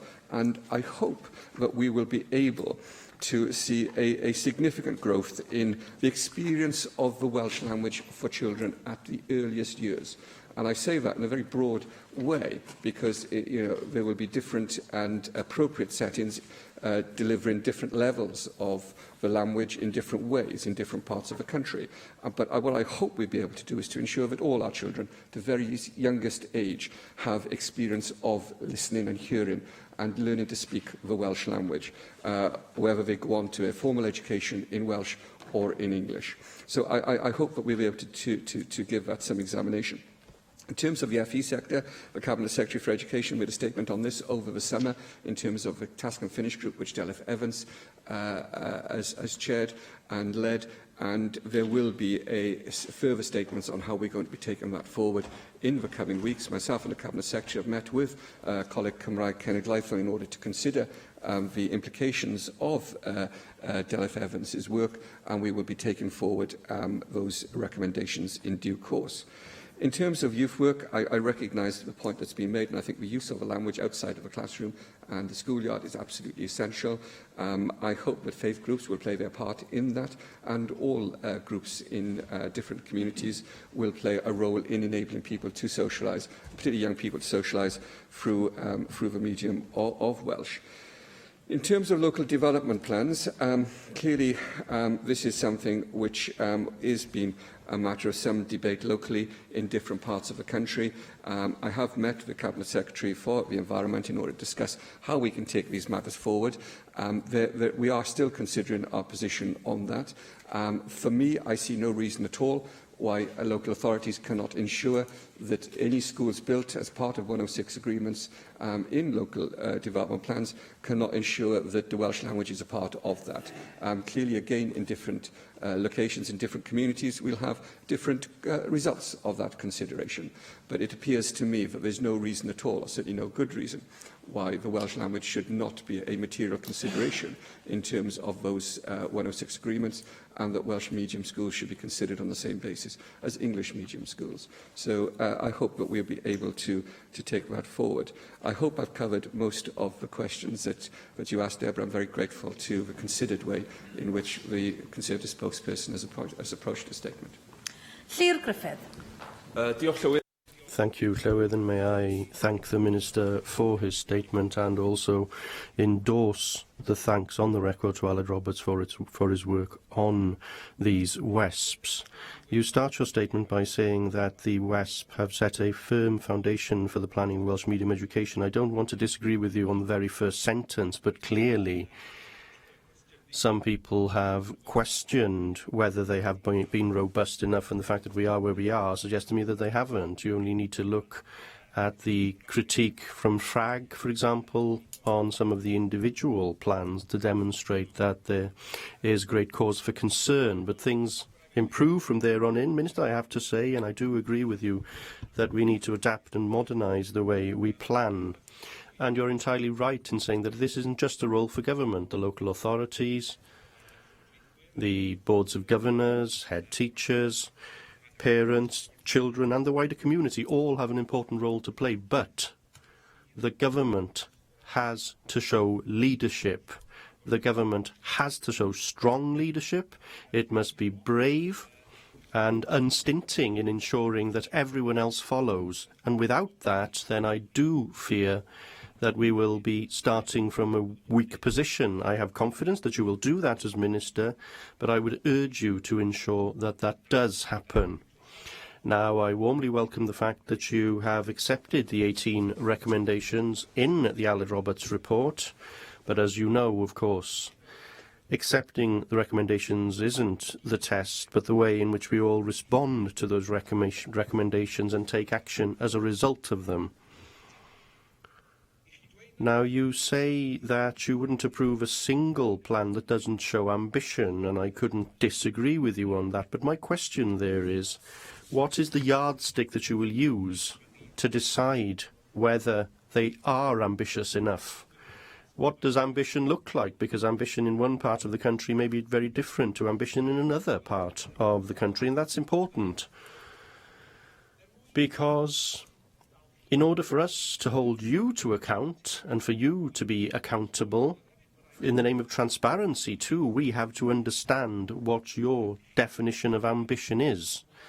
And I know that the recommendations don't suggest specific targets for various parts of the country. The only reference to targets is in looking at targets and milestones that ensure opportunities for young people to use the Welsh language out with the school gates. Now, I would wonder how those may be created, but we need that clarity on what ambition looks like. And if truth be told, we need to take a step back here, because I would like some clarity from you this afternoon on the more general target in terms of the number of Welsh speakers.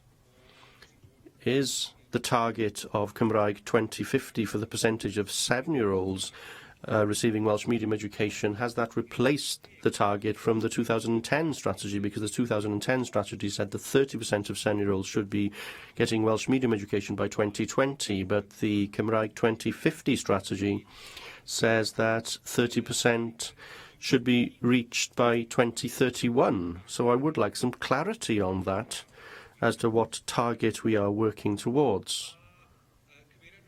Reference has already been made to the early years, which is entirely crucial, because if we lose our young people in those early years, then it's possible and it's more likely that they will be lost to the language forever.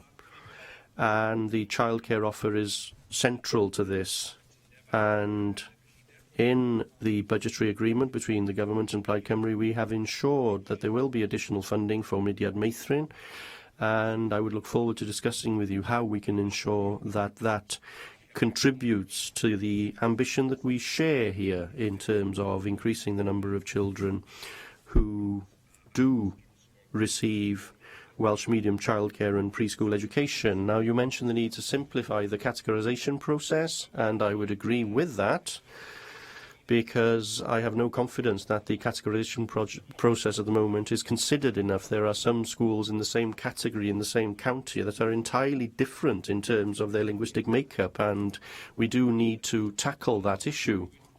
But as one who has experience, and I would declare an interest as a governor in a primary school where there has been a battle fought, we have to in the current climate and in the context of the ambition that the government has set, we can't put up with a situation where a school in one language category will be downgraded to a lower category in the context of reorganisation. We must guard against that.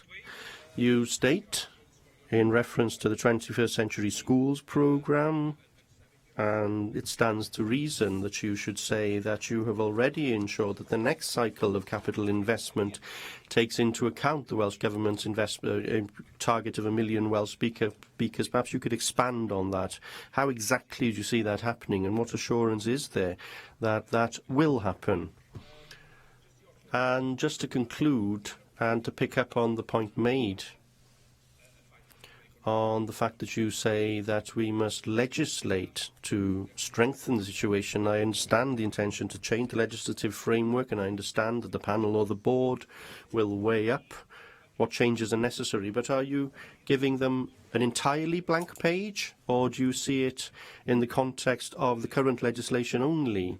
We need clarity, I think, on, obviously, legislation surrounding the WESP's categorisation will fall into that category, and we just need a little more meat on the bone there. And I know that you've also touched upon the timetable, and I understand that you want to hear the views of the board or the panel before coming to any final decision. But Aled Roberts' recommendation did mention that we should legislate by the next cycle of plans, or before that if possible. So some confirmation that it's the intention to secure legislation before the next cycle of WESPs would be something I would welcome. Llywydd, I'd like to start by thanking the Plaid Cymru spokesperson for his constructive response to the statement and to the way in which we're developing policy in this area. I did use the word foundation, of course, as a way of starting.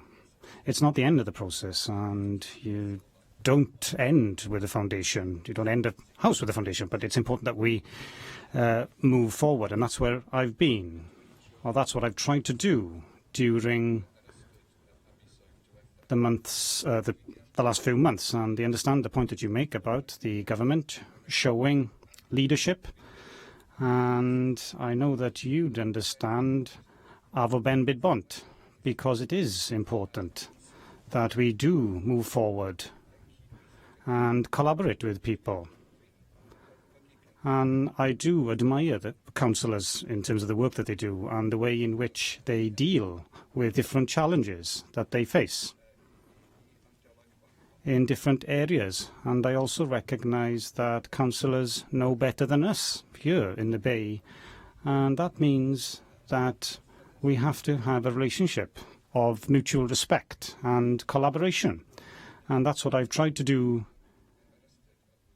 during the last year, and through doing that I hope that this government is showing real leadership, which comes from sitting down and discussing issues and not arguing things in the papers, and I hope that people appreciate that kind of leadership.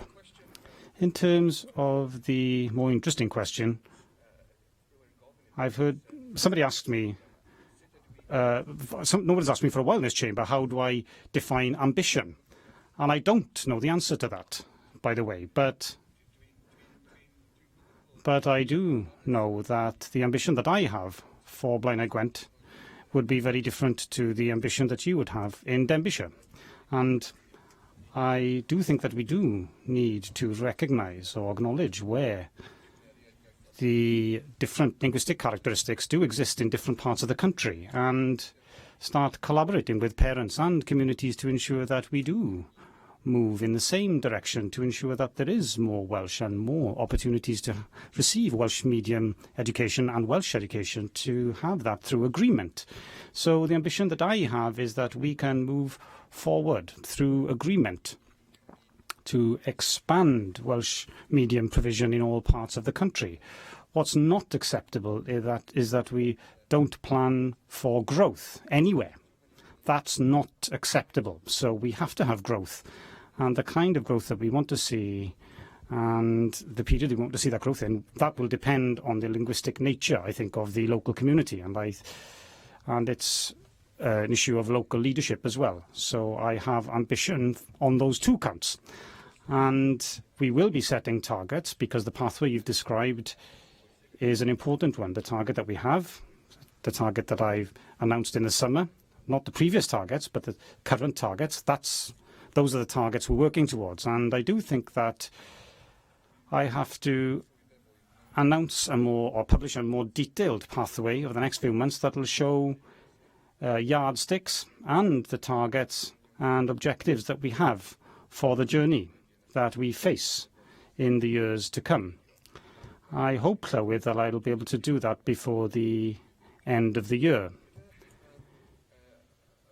Regarding the other issues that you've raised in your contribution, I do agree with you and the points that you've made about Mudiad Maithrin, the Welsh organisation that does vital work to increase not just the number of speakers of Welsh, but also to ensure the status of Welsh in our communities. And I admire the work that the Mudiad Maithrin does right across the country, and I am very pleased that we've come to agreement to ensure that we can continue to fund that and support the work of Mudiad Maithrin. And also when it comes to the childcare plan, I have met the Cabinet Secretary to discuss that I will do that over the next few weeks, and I'm looking forward to seeing more detailed figures in terms of availability, childcare availability through the medium of Welsh, and I'm looking forward to seeing how we develop that situation. I take it that it won't be available everywhere. We want to see it, but I haven't seen the figures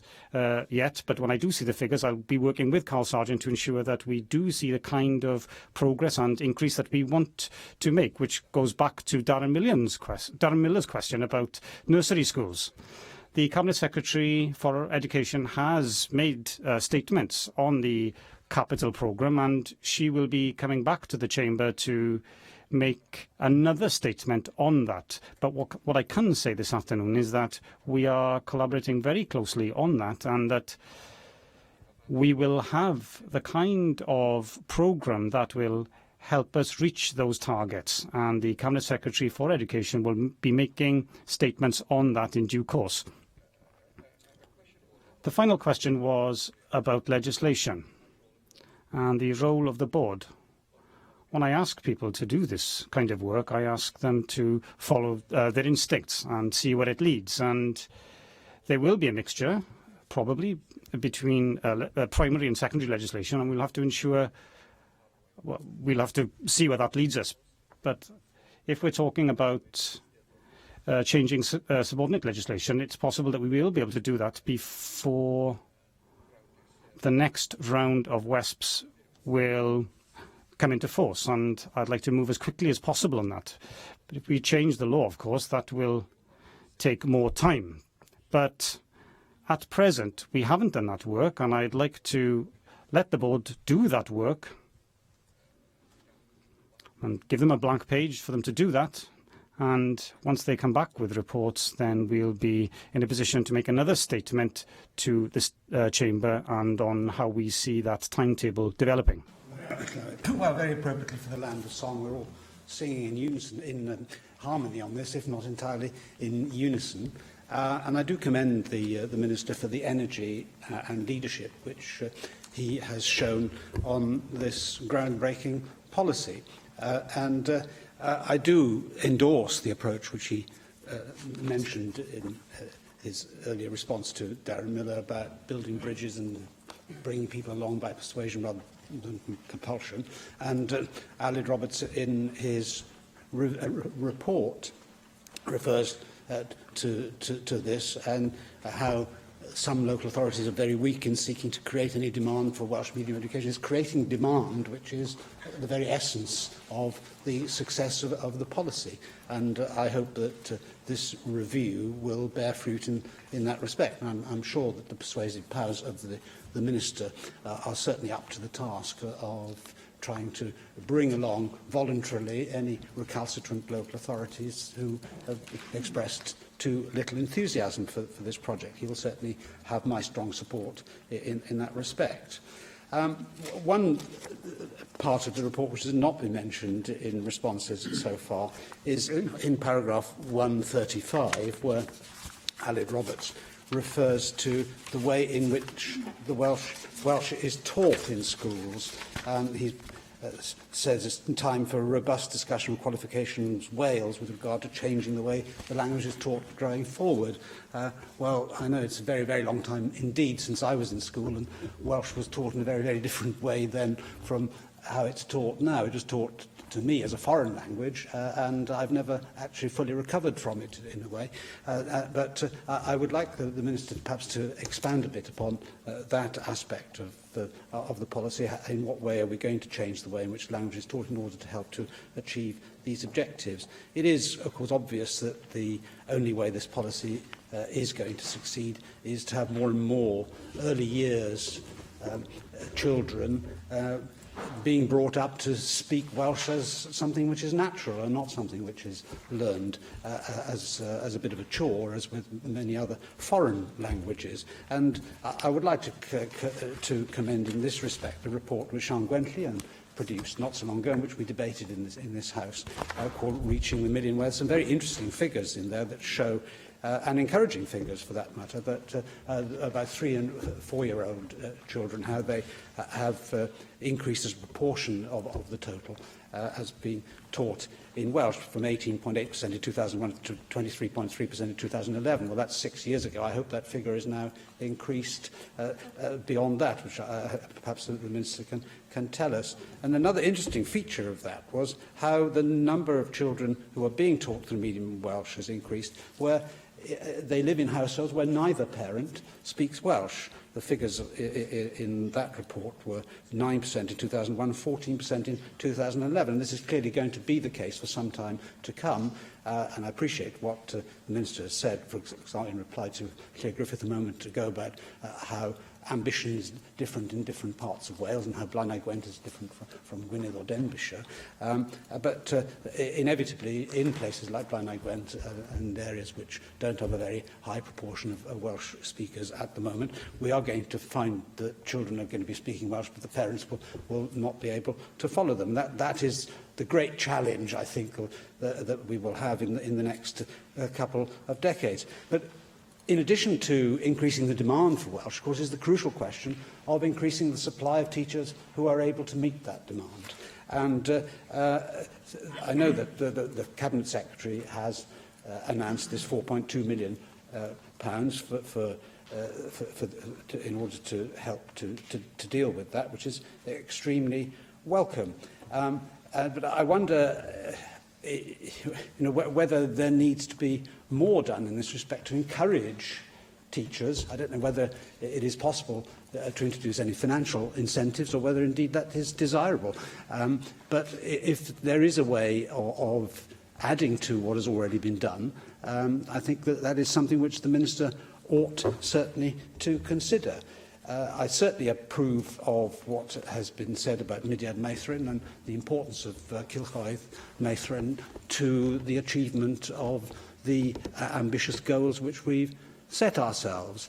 It is absolutely vital that we have more examples, such as the one which was quoted in Builth Wells, and in areas in particular where the future growth of the language needs to take place.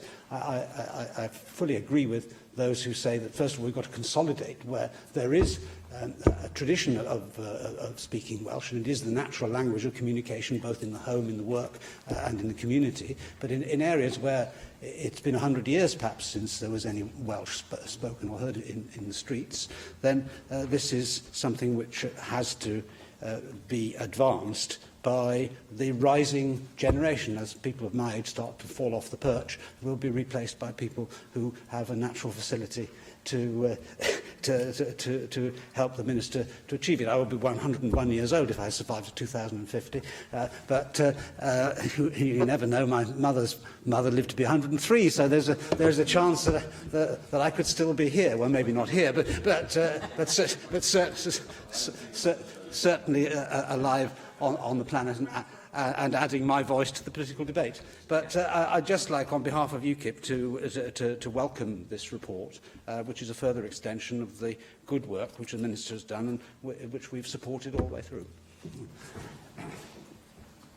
I'm grateful to UKIP spokesman. He started his remarks talking about the land of song. Well, there are members in this chamber, presiding officer, you may be one yourself, who has actually heard me singing. And the one thing, I think, which unites members on all sides of the chamber is that they don't want to hear it again. Yes. And I wouldn't... I wouldn't seek to inflict that on, and I wouldn't seek to inflict that on anyone. I understand the points that have been made about increasing and stimulating demand for Welsh medium education. I think all of us who have children who've been in or through the system recognise the benefits of that and recognise the benefits of acquiring a language at an early age. Certainly, my 7-year-old son is now able to speak and write and use the Welsh language in a way that would have been unimaginable for me at that age. And as a consequence of that, it is something he has now for the rest of his life. And I think that would be a great benefit for him, as it would be for all children of that age. And I hope that, as we move forward in this debate, that we will be able to demonstrate both the... I don't like to use the word advantage of bilingualism, but certainly that bilingualism is something which is added to my life and which is certainly, I think, was something which adds to all our different lives and enables us to not only appreciate the history and culture of our country, but also the history and culture of other countries and other nations and other peoples as well. I hesitate as well before I try to define what little ambition which has come from some local authorities. But I will say this in answer to the member's question. The conversations that Aled has led and which my officials have continued with all local authorities of all political complexions in all parts of the country have been overwhelmingly positive. It is about how we move forward and not whether we move forward.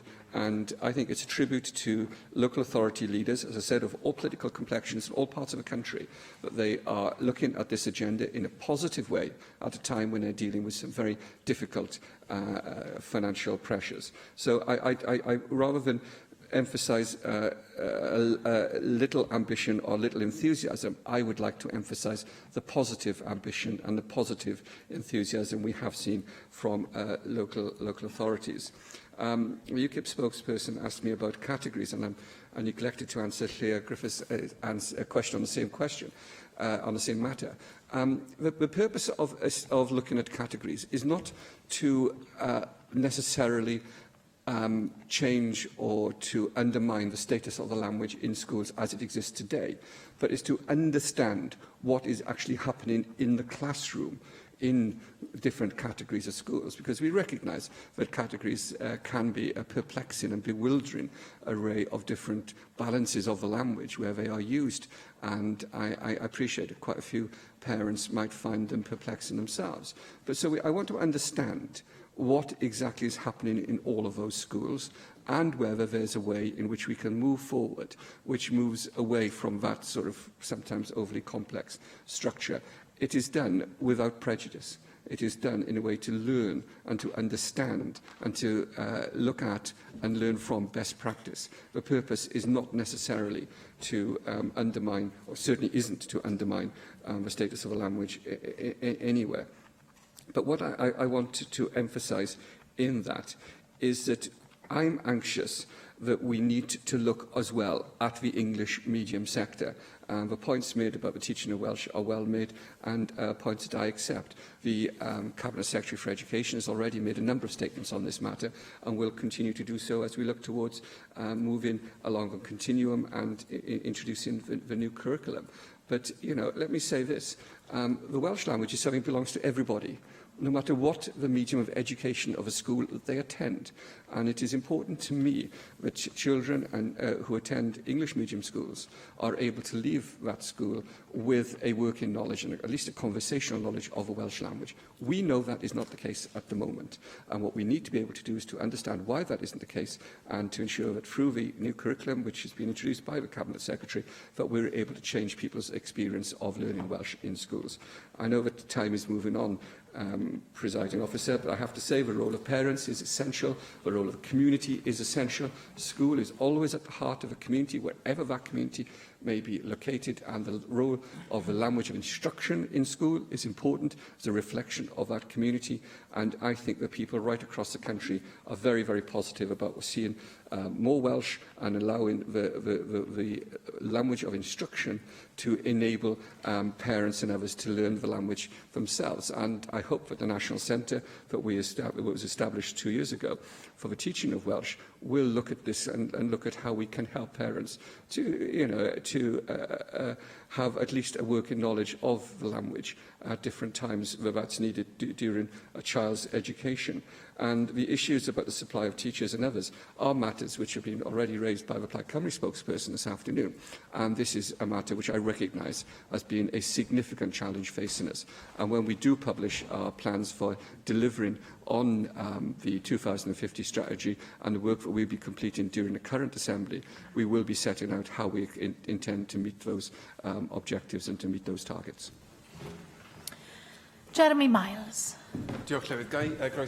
Thank you, Llywydd. May I welcome the Minister's statement and welcome the fact that he intends to accept all of Aled Roberts' recommendations. You mentioned in your statement how important it is to identify demand, and you have just acknowledged in your last answer how important it is to generate demand and to encourage that demand where it currently doesn't exist or it isn't as high as it perhaps could be, explaining the benefits and winning people over to the case of Welsh medium education. Now, one of the recommendations of the report is a more strategic relationship between local authorities and the Mudiadau Meithrin, as we've been discussing already.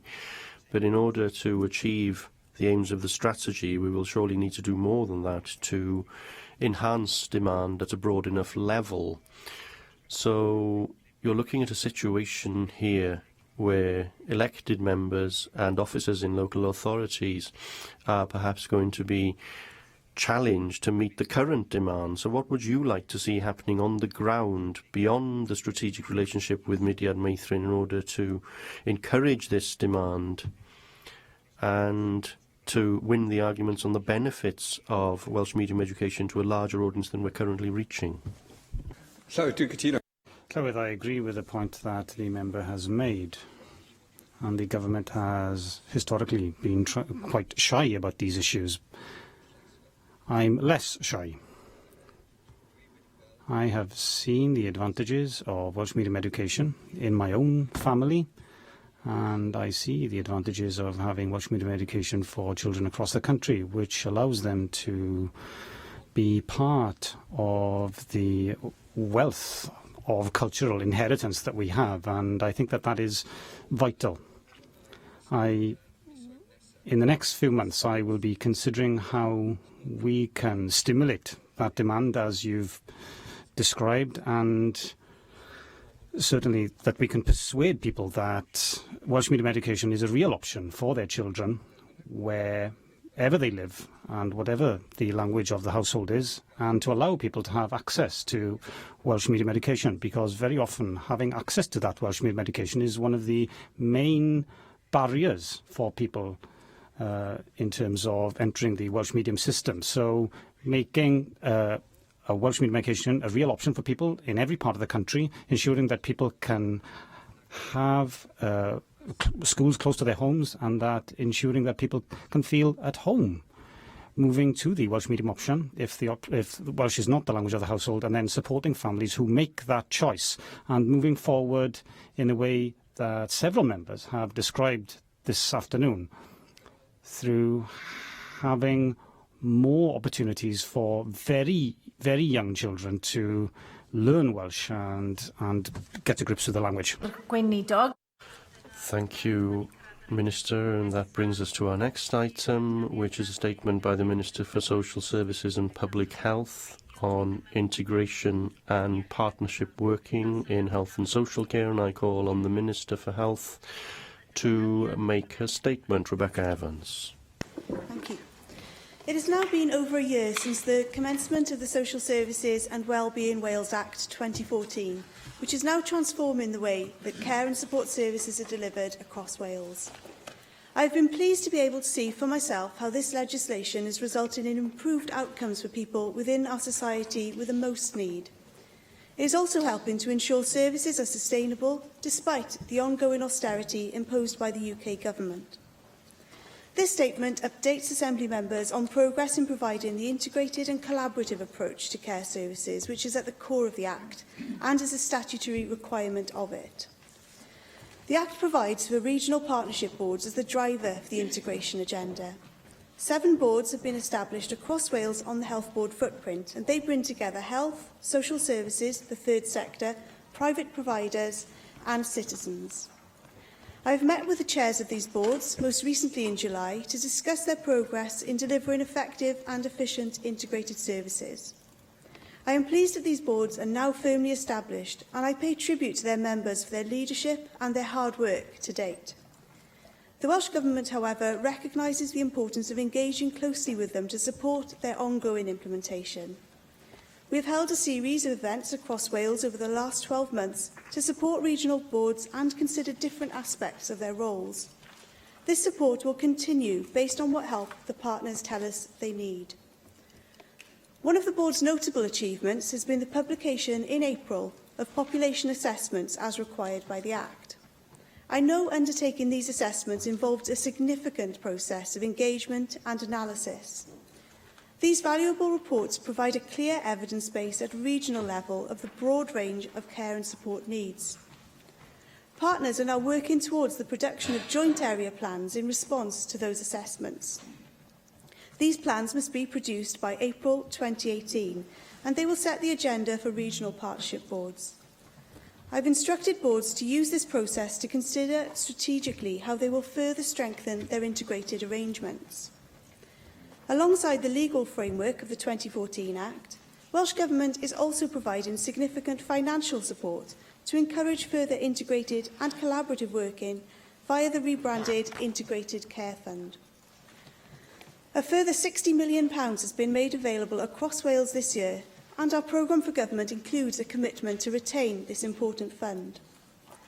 Since it was established in 2014, the ICF has been used to develop a wide range of innovative models of integrated working. These are credited with having helped prevent unnecessary hospital admissions and enabling older people to maintain their independence. The scope of the ICF has gradually expanded so that its objectives now encompass regional partnership boards' priority areas for integration. Whilst the fund continues to support intermediate care services, it has also been used to support integrated services for people with learning difficulties and children with complex needs. And now carers are within scope of the fund. These objectives will remain in place for 3 years, and this will provide more certainty for regions and enable them to plan strategically in response to their population assessments. An independent consultant was commissioned to help regional partnership boards identify good practice in relation to initiatives taken forward through the ICF. The findings have assisted in ensuring the fund's objectives and improved reporting arrangements now focus on achieving wellbeing outcomes. Over the summer, I visited a number of varied and exciting projects made possible because of the ICF and saw clearly the positive focus. I've decided to commission a large-scale review of the ICF during the next financial year. The purpose of this work will include identifying nationally the benefits of how this money is spent by the regional partnership boards and determining whether value for money has been achieved. I am clear that the positive achievements of the ICF derive from it being spent collectively by partners. Doing things 22 times is not sustainable. The ICF, therefore, represents one clear example of regional partnership boards delivering their key priority of making more effective use of resources. A further example can be seen in the expectation contained in statutory guidance that partners put in place an integrated commissioning process. This includes joint commissioning strategies, as well as common approaches to setting specifications, agreeing fees and quality assurance. This allows local authorities and health boards to focus on improved quality as well as securing better value for money. Regions are required by the Act to establish pooled budgets in relation to the provision of care home accommodation for adults by April 2018. These pooled funds will significantly support and be a natural progression of their joint commissioning arrangements. I have consistently made clear that my expectation is that these pooled funds are established jointly at the regional level between the Health Board and all the local authorities within the partnership area. We are all committed to effectively delivering quality services that improve the well-being of our people, and that can only be achieved by determined collaboration between partners, which leads to real and sustainable integrated working. Those outcomes cannot be fully achieved by anything less than a full commitment to working together. Local authorities and health boards must have frank conversations about how public money can be used to most effectively address regional needs. This approach to pooled funds is entirely consistent with the proposals for local government reform. Following responses to a consultation in 2015, the requirement for pooled funds for care homes was delayed until April 2018. By any standards, partners have had ample time to plan for this requirement, and I asked regional chairs to write to me by the end of September, setting out their progress. Whilst identified challenges, partners generally expressed their ambitions to move towards regional joint commissioning progress. And I am encouraged by that, but there should be no doubt that this must include working to pooled budgets. The Welsh Government organised a national event to discuss the opportunities and challenges presented by pooled budgets last week. We will arrange additional support for regions in the coming months to help them establish and manage pooled funds on the basis that I outlined earlier. I will assess progress again early in the new year. I acknowledge that regions have made progress in establishing these pooled budgets. I also recognise, however, that there remain issues about some regions' ability to fully implement this requirement by April. If, however, I am not satisfied with the way this requirement has been delivered in each region by the end of the forthcoming financial year, I will need to consider options for more direct intervention. These are critical services which deal with some of our most vulnerable people. We all recognise the challenges in delivering integrated and collaborative services. It will require new ways of working and significant cultural change. People, however, do not care where health services end or where social services begin. They want seamlessly integrated care and support services. And Welsh Government will continue to provide the leadership and the investment to ensure this essential change. Thank you. Angela Burns. Presiding Officer. Minister, I'd like to thank you for your statement today.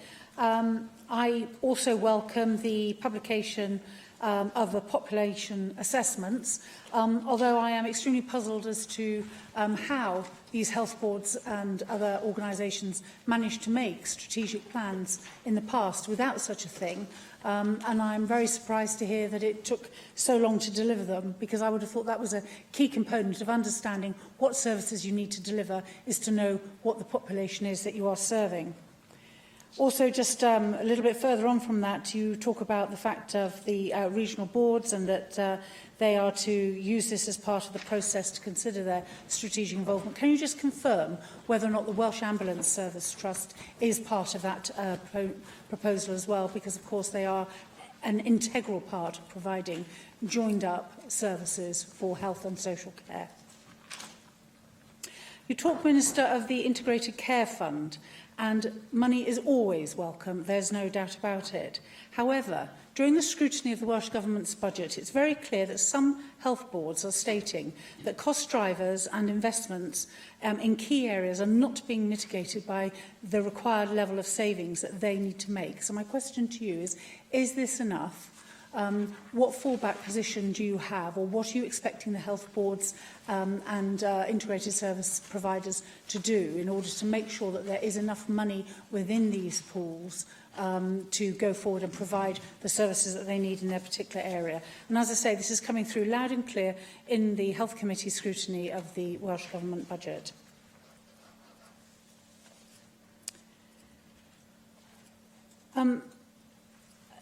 What metrics will you be using when you look at your large-scale review of the ICF? Have you actually given thought to how that will, or have your officials given thought to how that will be judged? What benchmarks will you be using? The question I raised with the Cabinet Secretary earlier on a previous statement, it's all very well having these reviews, but you must have a framework within which you know that those reviews can work and work well. Your statement on integration and partnership working in health and social care today makes no mention of the integration of workforce planning. Will you be looking at that, or will you be asking those regional boards to look at that as part of their work process going forward? Because there's no point in having, for example, all the doctors and nurses in the world that we may wish, if only we were in that position, to then find we don't have enough social workers to get people back out into their homes, etc. And you also don't talk about how we can use these boards to foster a culture of innovation. And I think what's becoming very, very clear in both the parliamentary review and in leading evidence that's being put forward by King's Fund, etc., is that we need to have the ability to enable little green shoots of innovation to gather strength, to make these changes, to make sure that this integration works well.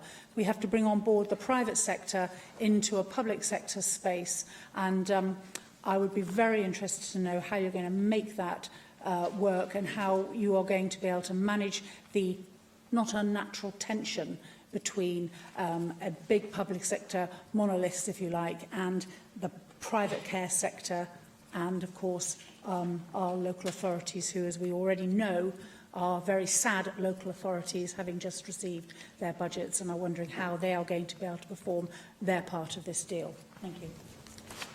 I thank you very much indeed for those questions. And you began by talking about the population needs assessment, and they've been tremendously useful in identifying some core themes, I think, which stretch across all of those population needs assessments. And loneliness and isolation has come out loud and clear as one of those particular areas across all of those population needs assessment, but poverty and deprivation, and the importance to individuals of independence, and the importance of building resilience in individuals and communities. They've come across as themes in terms of the ways in which we can address the needs which have been identified within those population needs assessment. I mean, the needs assessments themselves cover 8 core themes: children, young people, old people, health, physical disabilities, learning disability and autism, mental health, sensory impairment, carers who need support, and violence against women, domestic abuse and sexual violence. So I think it does give us a very robust and clear picture about the needs of those various different groups of people right across those regional partnership boards. It's my intention to publish a national population needs assessment based on what we've heard from the population needs assessments at regional level, because they have been so illuminating and so interesting. So I've asked Social Care Wales to undertake that piece of work with a view to reporting in November. That's the view. That's the aim, to report on at that date. In terms of how regional partnership boards come to an agreement in terms of the pooling of budgets and how much they pool within those budgets, and do they have enough to meet the needs of the people who they've identified through their population needs assessment. Welsh Government has provided statutory guidance under Part 9 of the Act, which gives an almost step-by-step route to pooled budgets. For example, it starts off with those population needs assessment, but then it moves on to agreeing an appropriate integrated market position statement and a commissioning strategy as a result of that, and agreeing common contracts and specifications, and developing an integrated approach to agreeing the fees with providers, and an integrated approach to quality assurance, whilst at all times maintaining transparency as well. So those steps along the way should lead to a point where pooled budgets are the next natural progression, and that they're pooled in a way which is informed and well resourced in order to meet those needs as well. So those steps have been set out in statutory guidance. You also asked how we can ensure that the ICF allows innovation, and that was one of the purposes that the ICF was set up in the first place, in order to give people working in the sector and to give leaders in the health and social care sector the okay, if you like, to try different things and to do things differently. And actually, the ICF was set up to encourage innovation. And actually, it was okay if things didn't work. We could learn from that just as well as we learn from things that do work. So innovation has always been very much at the heart of that, and there are some fantastic examples. Of course, you might be aware of the Pembrokeshire Intermediate Voluntary Organisations team, Pivot, which has used £160,000 this year of funding to support timely and effective discharges from hospital, and also to improve opportunities for independent living within the community. And just this, to date, within this financial year, 1,320 bed days have been saved and 132 hospital admissions avoided, and there have been 80 supported discharges just within that particular project as well. So lots of exciting things going on and people thinking in a very different way. In terms of workforce planning, again, this is something that Social Care Wales is very much engaged with in terms of their new and expanded responsibilities in terms of the development and oversight of the workforce in Wales. And they work very closely within the sector and with the regional partnership boards as well. And you finally mentioned the private care sector as well, and how we're ensuring that they are, we recognise the important partners that they are within all of this. Well, the regional partnership boards, through the Social Services and Wellbeing Act, are mandated to have a representative of the independent sector on each and every one of those regional partnership boards, so that they can give their unique perspective to those boards as well. Rhina Piarwerth. Diolch, Llywydd. Thank you, Llywydd. There are two main elements to the statement, and I thank the Minister for that statement. The first of those elements is there's been some praise of some elements of the Integrated Care Fund, previously the Intermediate Care Fund, and I will take this opportunity, if I may, to remind the Chamber that that fund was part of a budgetary agreement with Plaid Cymru, and we're pleased that we brought that idea to the table because of the way in which we have seen it being developed. Now, the main element of the statement is this broader context of pooling budgets and working in partnership, and I have a number of questions arising from that. The statement suggests that local authorities and health board somehow aren't fully committed to these regional boards. These outcomes can't be achieved by anything less than a commitment to work together. Now, what do you think is the main barrier to getting that kind of full commitment to the success of the boards? You remind us that after consultation there was a deferral in the need for pool budgets to care homes until 2018, and I agree with the suggestion that this provides sufficient time, but in reading between the lines it appears that some partners are finding this difficult still. And in that context, do you, as Minister, regret extending that timetable, that deadline, on the basis that it appears, whatever the deadline is, that certain partners will have difficulty in committing to it? Now, do you also acknowledge that the separation of health and social care and the lack of statutory responsibilities mean that there is always a risk that what partnership working would mean would be managers meeting to argue what their contribution to the pool budget should be and to ensure that it is as small as possible, and that the limitations of partnership working without statutory obligations are quite clearly displayed. And I may ask too for your comments on the alternative option, namely providing a specific budget to these regional boards rather than the local authorities and the health boards separately. And the next question is that the Welsh Government has been against introducing structural changes to merge health and social care, arguing that such changes would be expensive and disruptive too. So why then are you planning to change health in Bridgend, Abertawe, Bro Morgannwg to Cwm Taf, and not even taking that opportunity to create a more integrated body where resources would be targeted at frontline services when you have taken that decision to make a structural change? Now, next I will remind you of a few Plaid Cymru amendments that were rejected by the government as the Social Services Act was discussed. One of those would be to allow local authorities to directly employ registered nurses, thereby providing opportunities for them to develop stronger social care. Now, do you reject not agreeing to those amendments, and also referring back to what I said earlier, our Amendment 2, in order to strengthen the real duty that should be placed on health boards and local authorities to collaborate on merged or pooled budgets? We were saying that they should, rather than that they should consider.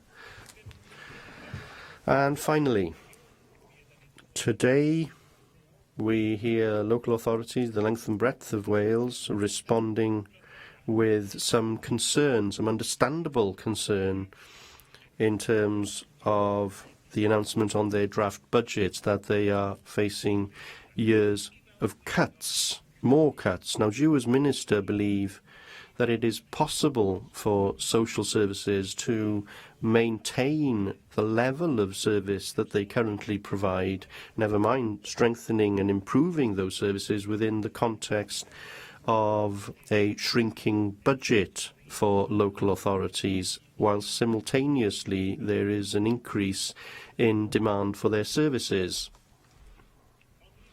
And shouldn't we, if truth be told, be thinking in earnest about a single budget for health and social care? Because I would argue very strongly that it is misleading to highlight an increase of £200 million in health care if social care, which has such a knock-on on the NHS, is to see reductions, or is at risk of seeing reductions in future years. Thank you very much. I would begin by saying that in those letters to which I referred in my statement, where all chairs of regional partnership boards wrote to me by the end of last month providing an update on the progress, each of those letters included an update on the progress towards those 6 different steps towards pooled budgets, which I spoke about in my response to Angela Burns. And it is fair to say that various regions are at different stages on that journey, but we've been absolutely clear that Welsh Government will provide whatever support is necessary to get them to the point where they are able to pool those budgets. But there is absolutely no question that all of those regions are fully committed to pooled budgets. I've spoken to the chairs of the regional partnership boards. I've had meetings with the chairs of the health boards, for example. Just yesterday, I met with all of the leads in local government who have responsibility for social care, all of whom completely behind pooled budgets and recognising the importance of it. So there's no question, I don't think, in terms of the commitment to it. In terms of the actual practicality of it, it is a tremendously complex thing to do, but as I said in my statement, Welsh Government will provide whatever additional support is needed to get to that point. In terms of partnership working, it's not really about managers talking. The actual real partnership working is what happens in terms of on the ground, you know, how the individual receiving care and support has that care and support need met. And you'll probably be aware of examples in your own area in North Wales where the Regional Partnership Board has allocated £1 million this year to improve their step-up, step-down services.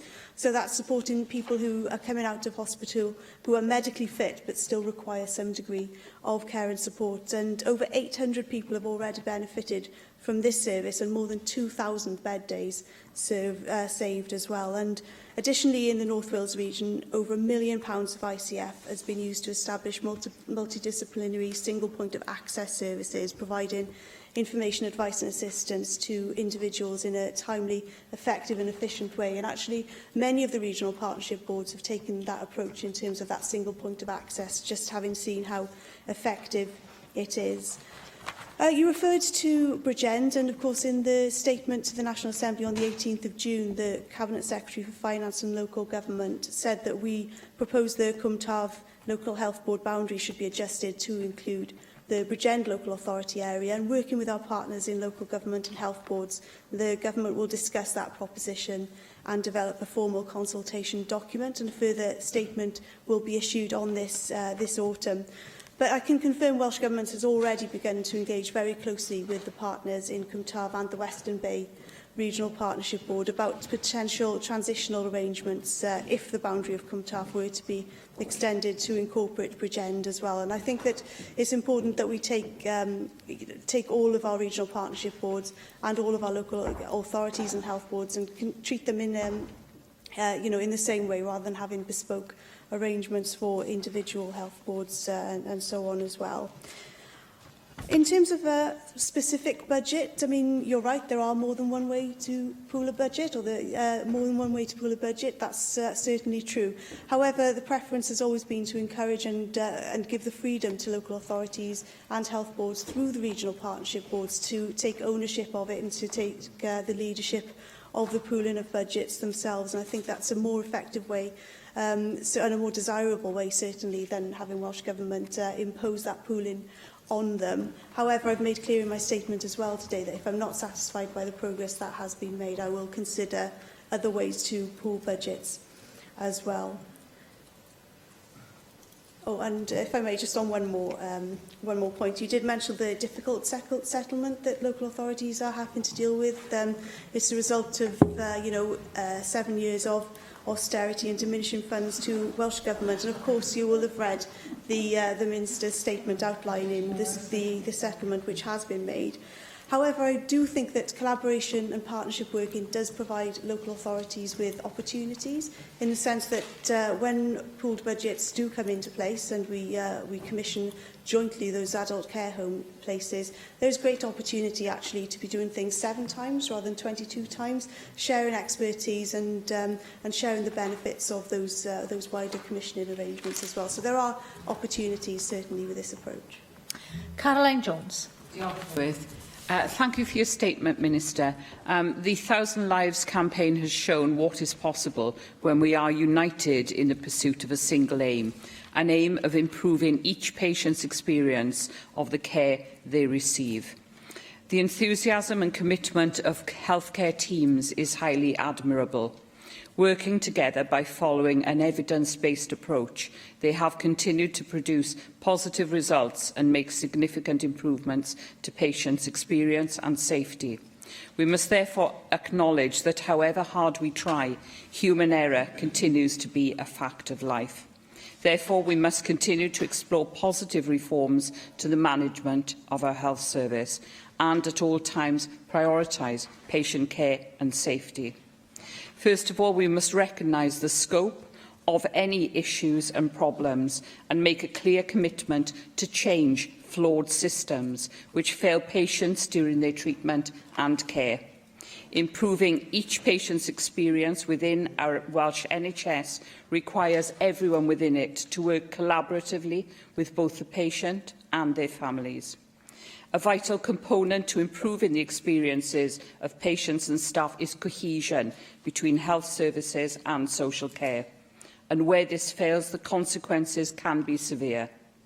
An example of which I have mentioned in this chamber, but I feel it is important to raise, was the case of the 83-year-old gentleman from my region in South Wales West, who underwent major surgery and subsequent treatment, and he experienced the flaws in the system and failed to benefit from collaborative care between health and social services. There simply was no plan when he was released from the hospital, and no one was told he was coming home from the hospital, and he'd had a triple heart bypass at 83 years of age. So, does the Minister therefore agree with me that integration between these services must include streamlining the information patients are obliged to submit, thereby preventing a patient from having to give, as in this case, the same information to multiple agencies and professionals, and in the end, not achieving the result? Improving the information sharing, which in this case didn't happen, and ensure health and social care services complement each other, establishing greater coordination between the two. Do you consider the role of local authorities in this instance to be positive? What experiences have you had when you've been negotiating, talking to local authorities regarding these issues? And one of the major challenges which faces the smooth transition from health services to social care is the delayed transfers of care. Since the middle of the last decade, we've witnessed rapid improvements in the number of people who experience delays. Indeed, the number has come down from 775 in the quarter ending in December 2004 to 472 in the quarter ending December last year. We all know workforce planning is vitally important, and each health board has stated that the cost of agency staff because of shortages is really eaten into their budget and absorbs an awful lot of cost. So this is a huge task, and I ask how you will address this issue, please. Despite this considerable decrease in delayed transfers of care, it is noticeable that since 2010, the number of delayed transfers of care has plateaued. I appreciate that there is always going to be a fluctuation in these figures. However, in 2013, there were 5,393 delayed transfers of care, compared with nearly 6,000 in 2016. So one of the main causes for these delays in the availability of beds since the 2010 number of available beds has decreased by 15%. At a time when Wales is experiencing increasing demands on the NHS service, the provision of beds is fundamental to reducing the number of delayed transfers of care. So the 15% reduction puts further strain on services and has an adverse effect on a patient's experience. So in particular, the elderly people are suffering delays in their care, often left in hospital, because there is no place for them to go. So services which in recent years have experienced cuts to their budget, exacerbating the problem further. Does the Minister agree with me that the Welsh Government must address the number of readily available beds to relieve pressure on the Welsh hospitals, and furthermore do everything within its power to prevent the closure of care homes across Wales? Cuts to social service budgets has placed greater pressure on social care when patients are transferred from hospital. This is especially relevant to the elderly, many of whom experience a delay in their transfer and are reliant, therefore, on social services for the essential support that they receive. For example, Cardiff City Council faces severe cuts to its budget over the next 3 years. The Council has already made £200 million worth of savings in the last 10 years. If further cuts are to be made to council budgets such as Cardiff, then the capabilities of social services are going to be increasingly restricted, leaving many patients, both young and old, without essential care. If social services are unable to keep up with the demand, then there is inevitably going to be a knock-on effect on the availability of beds in hospitals. So this has a further effect on the transfer of care, causing greater obstacles to providing integrated care services. As councils, not just here in Cardiff, but throughout the whole of Wales face economically challenging times, will the Minister prioritise vital funding for the provision of social care for the elderly and the most vulnerable in our society, and consider the recommendations I gave earlier in my speech, ensuring all in our health service benefit from collaborative health and social care? Thank you. Thank you very much for those questions, and begin by also recognising your comments, particularly on the enthusiasm and commitment of the people who are working on the front line in health and social care. And I've seen that for myself when I visited many of the ICF projects which are taking place across Wales. And I'd certainly, as always, encourage members to go and visit the projects to be inspired by the kind of innovative working and sheer enthusiasm that people have working on the ground through the ICF. And also, you said about the importance of prioritising the individual, and that's exactly what the Social Services and Wellbeing Act sets out to do, in the sense that it puts the individual at the heart of the decisions that are made about them. It's about personal outcomes, having that what matters conversation with them to understand what it is that the individual would like to achieve, and understanding that they are equal experts alongside the professionals. They're the expert in their lives, so they should be treated as equal experts in those conversations.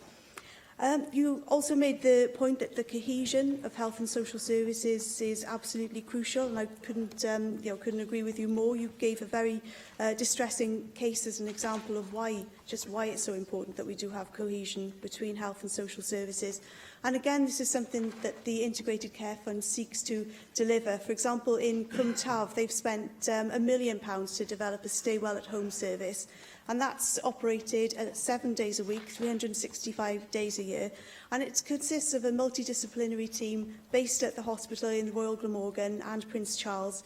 And though they undertake initial assessments of individuals and commission or provide health, social care and third sector community support to facilitate the safe and timely return home of people and prevent unnecessary admission in the first place. So making sure that people do have that wide package of support around them, taking in health, social care and the third sector to ensure that there is a package to allow people to stay home. You also talked about the importance of people not having to give their story many times, because that can be distressing, and there's absolutely no need for it, in the time when we have such access to technology and so on. And that actually is one of the things that they're using in the Stay Well at Home service in Cwm Taf. But we've also invested £2 million of the ICF this year, specifically in the Welsh Community Care Information System. And that's gone live between health and social services in Powys in the first instance, so they have access to the same kind of information. And I was happy to launch that particular initiative fairly recently, and had the opportunity to talk to staff who'd said what a difference it makes to be able to access the information about the individual on the same level between health and social services.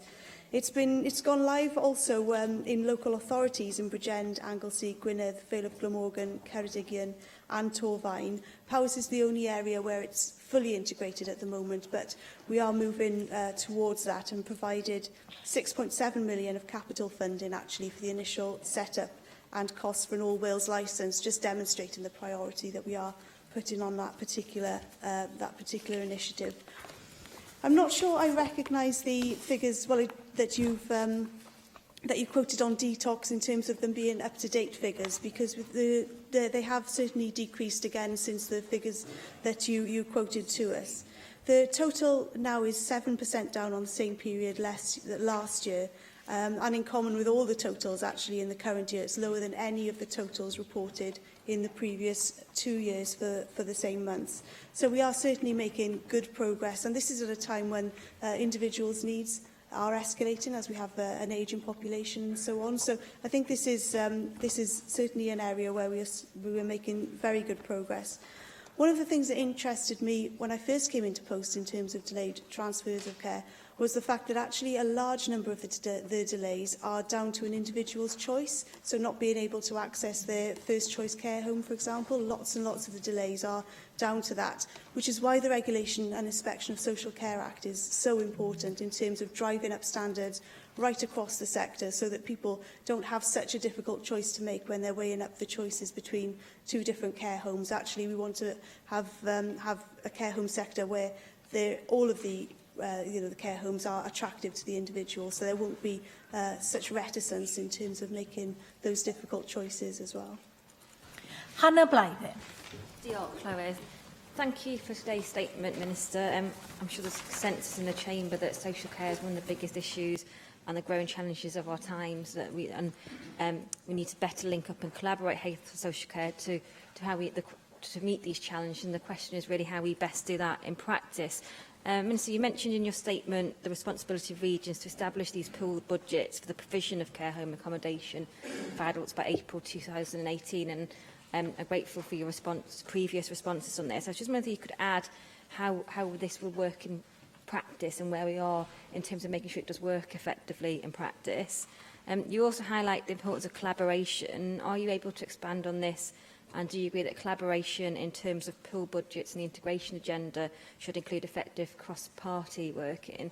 And one final point I want to make is what consideration has or could be given to how existing community assets could be better used or given a new purpose and use in an innovative and collaborative way to meet both the social care and health needs of the community, in particular in terms of looking at that kind of medical respite care for the gap for the elderly, the most vulnerable and frail, working hand in hand alongside social care? And is there also consideration for a role of perhaps the third sector could play in terms of maintaining and sustaining facilities to make sure that is better able to happen?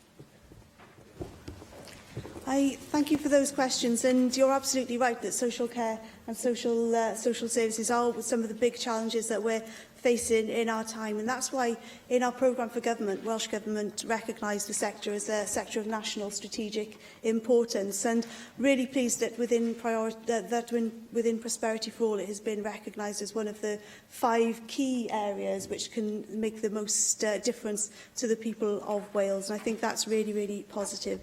In terms of how pooled budgets work in practice, we've provided the statutory guidance to local authorities to describe that, and really pooled budgets are about an integrated approach to agreeing the fees with providers, agreeing specifications, and agreeing those financial commitments that each of the parties within the partnership will make.